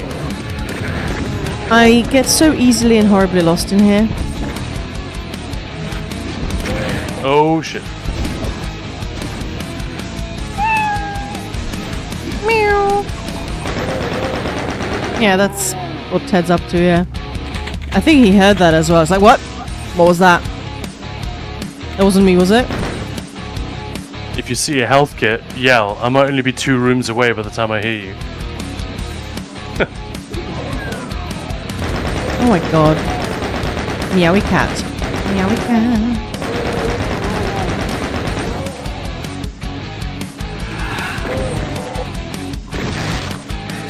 No, Teddy. Sit. What's he up to? I don't know, he just, he's sort of trying to climb through my mic cable, which is going really well. Then he's on my keyboard and just, yeah. I was just chilling next to me at least, not being a dippo.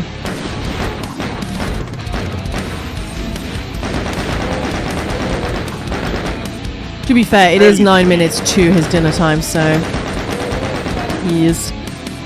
Yeah. Excellent. Yeah.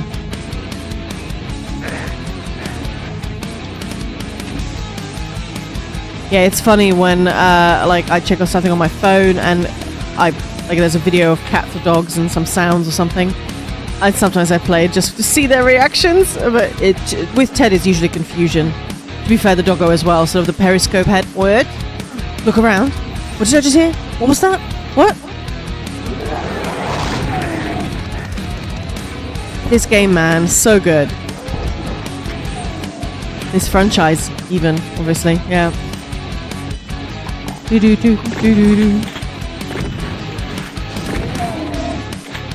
Yeah, it's amazing. I'll just hurry up and get through this so we can go. No, it's fine. Aren't we happy here? There's no need to switch. No. Do Doom Eternal. Surely. Surely that's what the people want.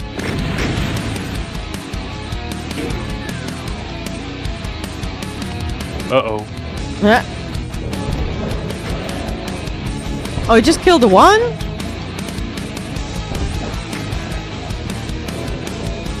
Rude. Come on, guys. They don't want to come close to that barrel. Seriously? Running away?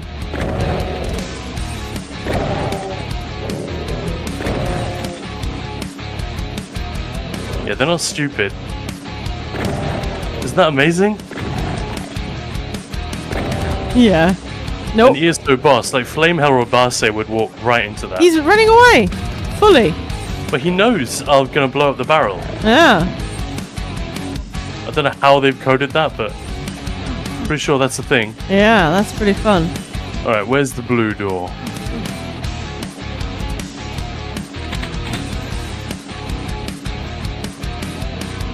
I'm happy watching this. Yeah, there we go.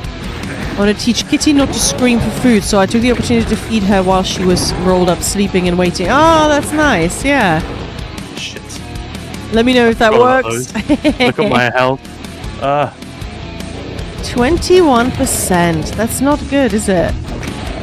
I love that these little invisible assholes are there from the start. Like I just love that. I think that's incredible.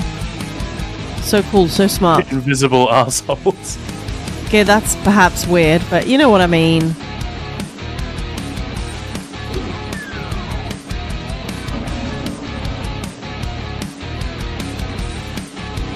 I've been trying for 2 years. I don't think it's gonna work, but whatevs. Yeah.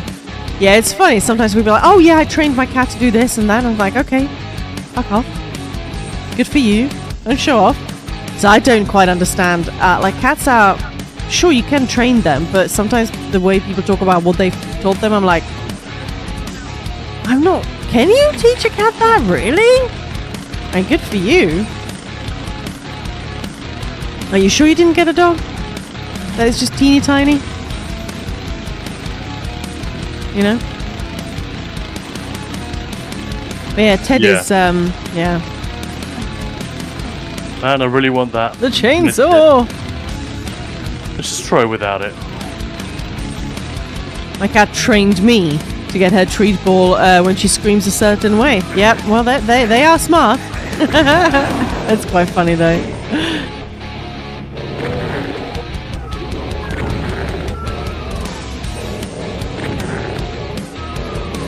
There are lots of pinkies just around the corner. Oh, you're gonna die! Yeah, I maybe. really am. 3%. Alright guys, place your bets. This can't be... Oh, I didn't even finish that sentence! Yeah, I let those... I completely forgot about the spectres in there. Oh, we're not doing this again. Let's go Cats Doom will do Eternal. what they want. I'll take that over dogs' ultra needy nature. Give me a transition screen, Maya. Alright, go. GG, yeah. Yeah, BG. Bad game, dude. Come on!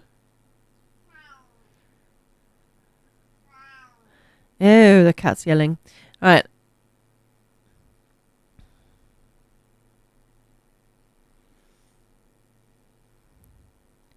But yeah, how's everybody's week looking? You know, is it good week, busy week, crazy week? How are you going to feel this time next week? You know, oh, finally, it's over. Oh, damn, that was a good week. Do many people like take holidays in January? I'm guessing that's not really a thing, right? Because people would have just had some time off and party time and whatnot.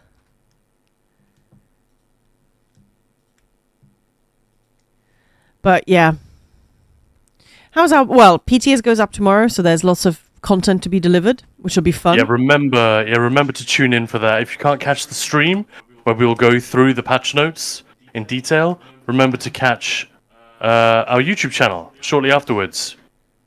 Well, pretty much as soon as patch notes goes up, we will try and get that video out.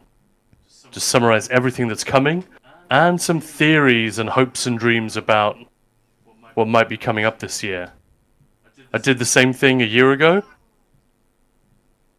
and my fingers are still crossed. Anxious week ahead, waiting to get approved for travel assistance, and I have an appointment in Malmo about 2 hours away by car on the 28th. Well, good luck with that, yeah. So are we not switching? What's going on, Con?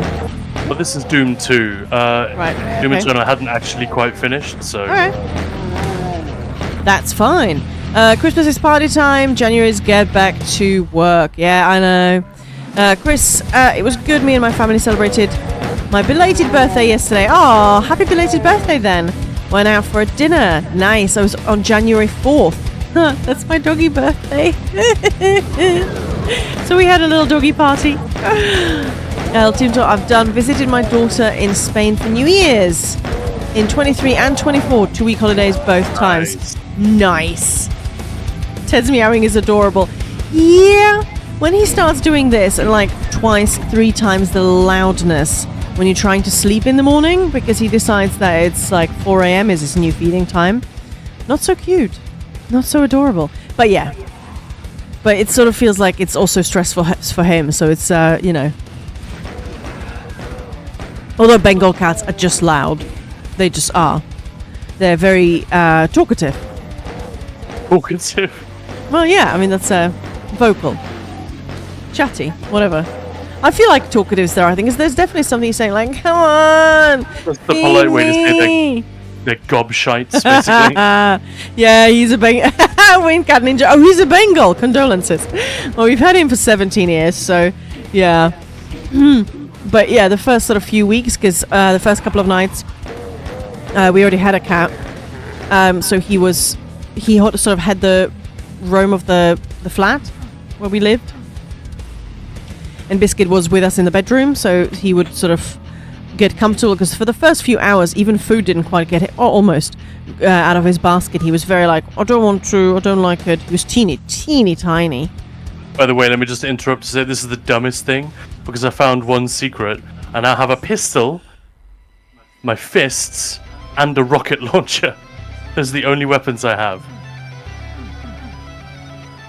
I'm done. Sorry, back to you, Maya. But that noise, that howl, this tiny little thing was making at night when he wanted to be obviously, well, whether it's with us or whatever, was unbelievable. Like, it was. We joked about like driving over to our mate's house and just holding him through the letterbox. They'd think they'd been possessed or something. It was incredible.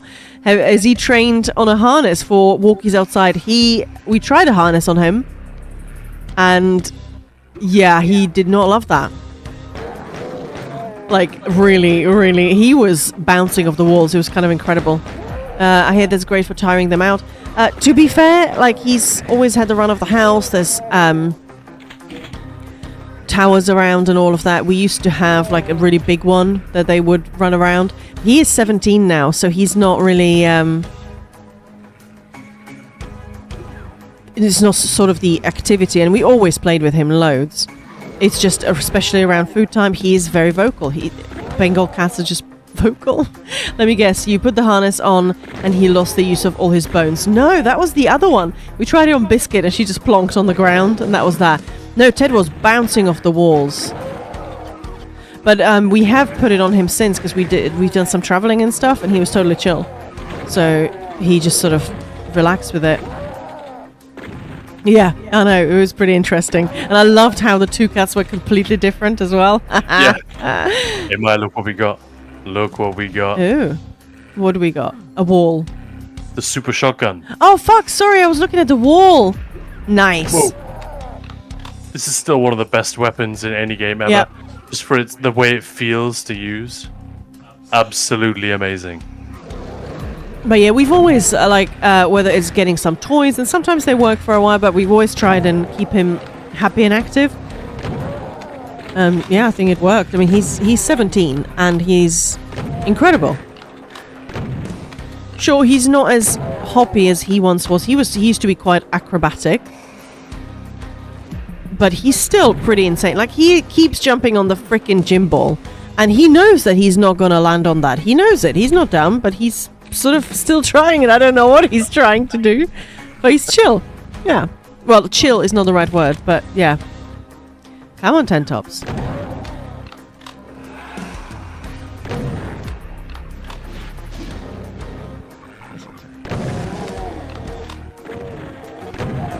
It's like driving. Peep and creep.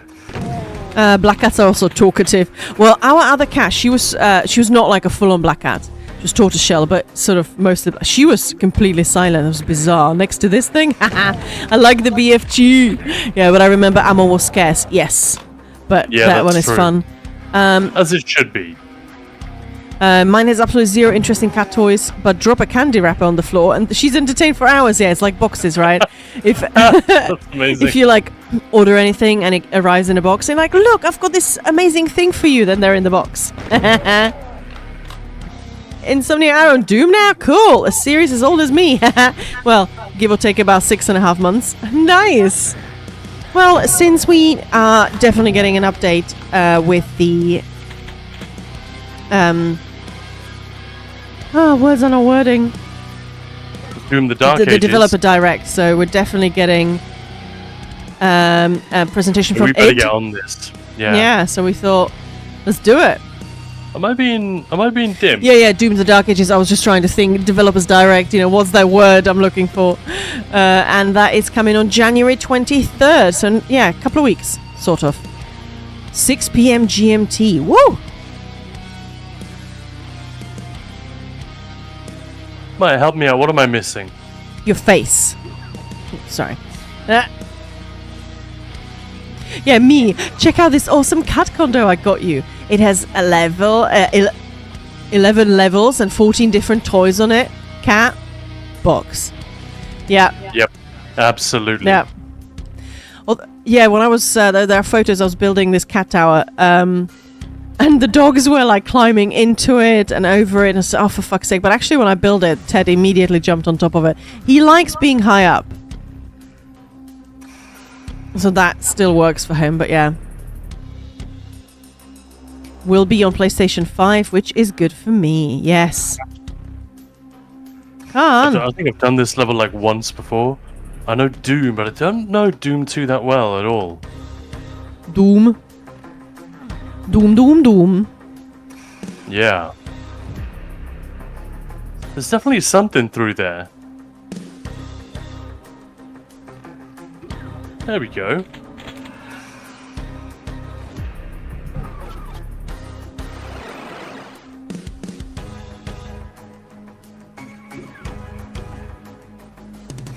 Well, that didn't help.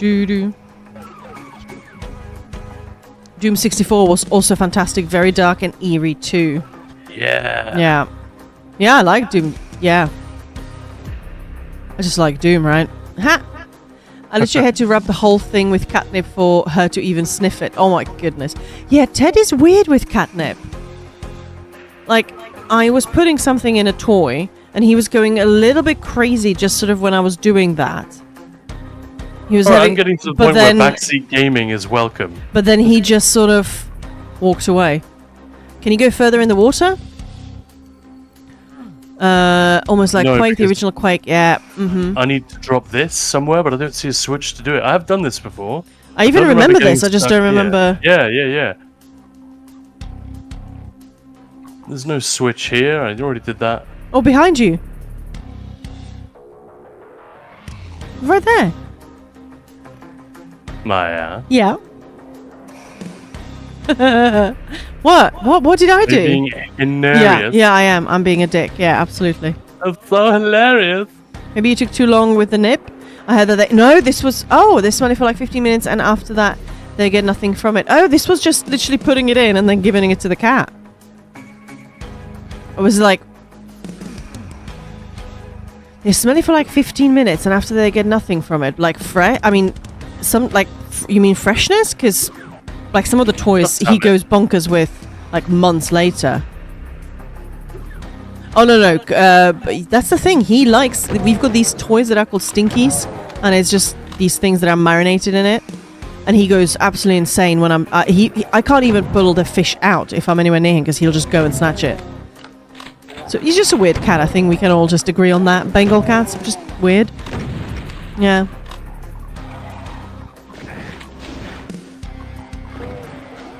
Asshole's shooting me up through the floor.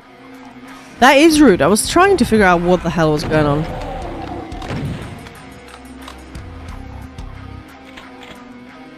You are weird, Ted, aren't you? Man, it is so dark here.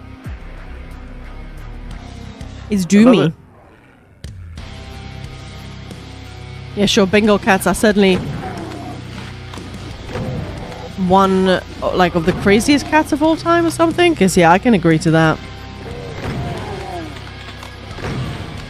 He was just so cute when we got him. He was just this teeny tiny kitten with these giant ears that we hoped he would grow into. But he was so small, because Bengal cats, that's the thing. Too small. He was so small. Bengal cats, they can be like quite huge, like up to 9 kilos or something. For most of his life, he was 3. He's always been tiny. I think he's about 4 now. If that. He's just so small. Next, But you this is should get a where- savannah. Uh-huh. This is where I finish the level and discover there's like half of it that I didn't even see. Well, I guess not. Nice. For a We're change. sort of saying that's one of my gripes about this game. Some parts are unnecessarily dark. They really wanted to freak everyone out though. Yeah, Maine Coons, they're beautiful. I love how they sort of have a resting bitch face, those cats. As opposed to every other cat. No, there's something unique about them. They're so beautiful, but yeah, that expression.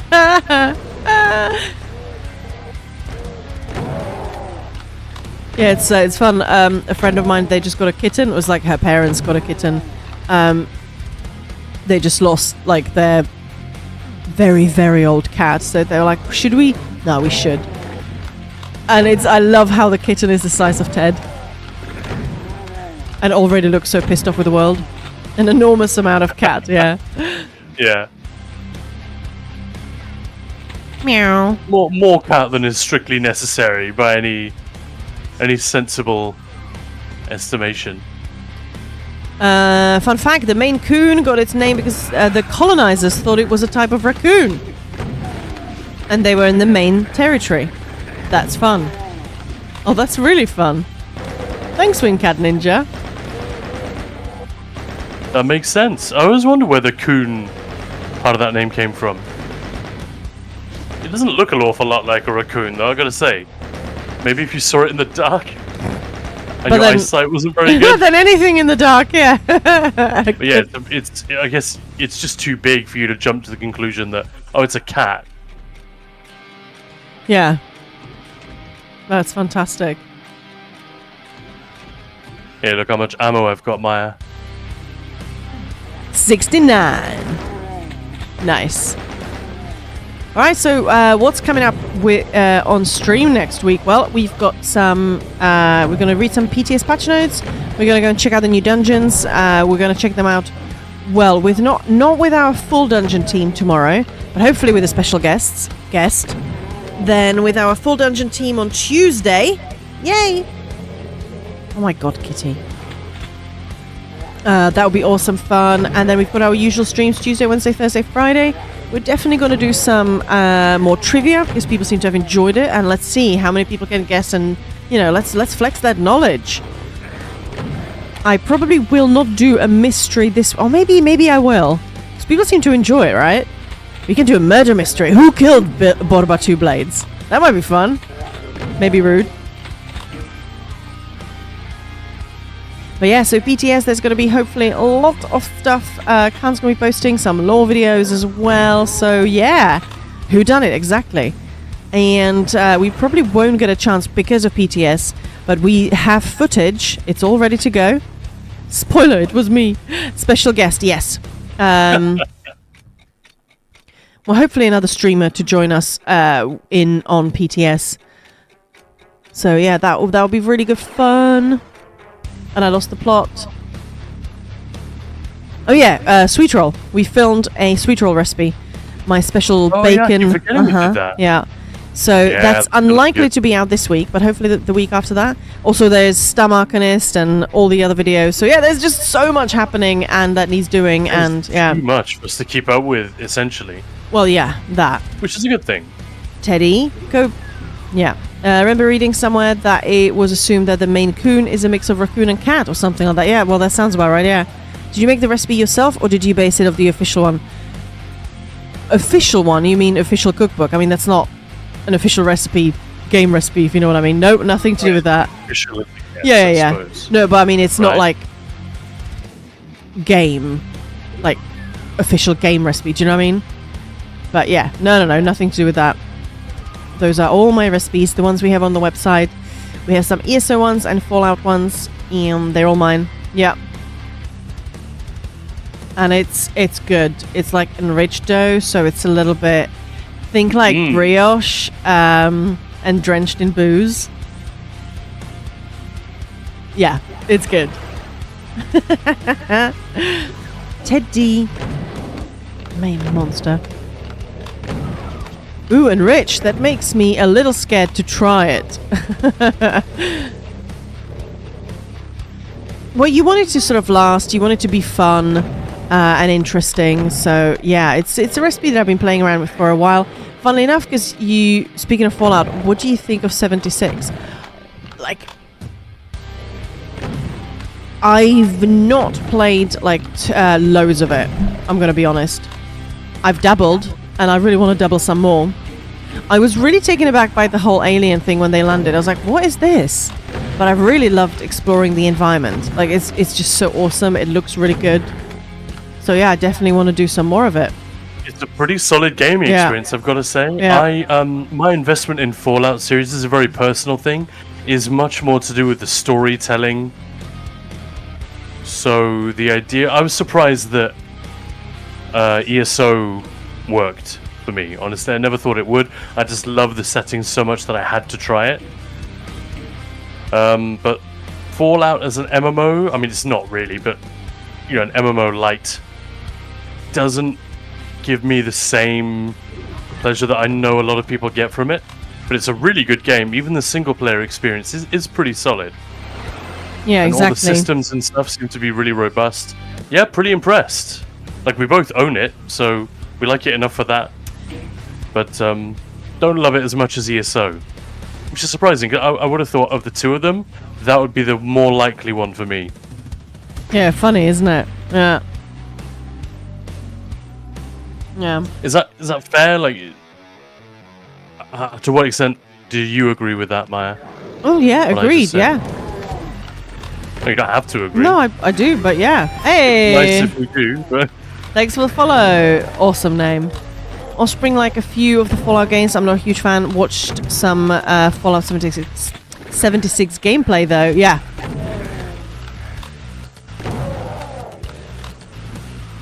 Well, there are so many good names. No, I can't speak today. Good games out there that... yeah, hence God, the pile of, Doom 2 is so pile of much shame, harder than right? the first one. Yeah. I'm getting my ass kicked if I like don't scan every room before going into it. I'm in serious trouble. Yeah, but so that hopefully will come out in the next couple of weeks as well, and then like let us know what other recipes you want to see. I have still some recipes that I need to upload on the website. I still have recipes that are nearly a year old now from the Amsterdam ESO 10 Fest. You know, part A. Wild. I sort of recreated those. So yeah. Need to get those up there.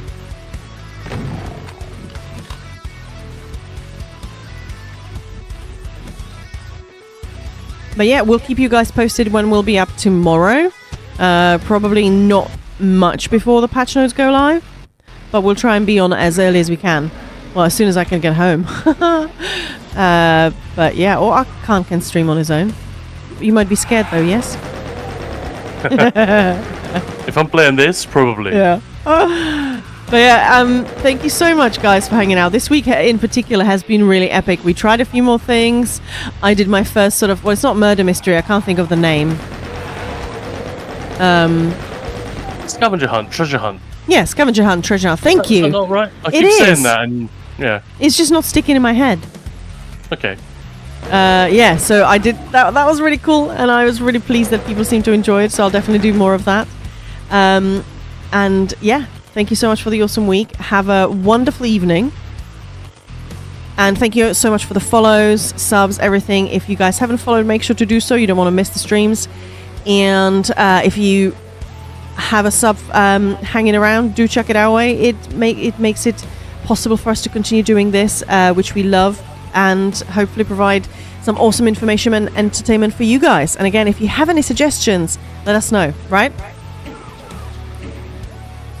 And thank you, Khan. Thank you, Maya. It's been fun. And let's go and say hi to Kat for some Sunday ESO time. Some Sunday chill vibes. Anyway, thank you so much, guys. Have a fabulous weekend. Week, even. See you tomorrow.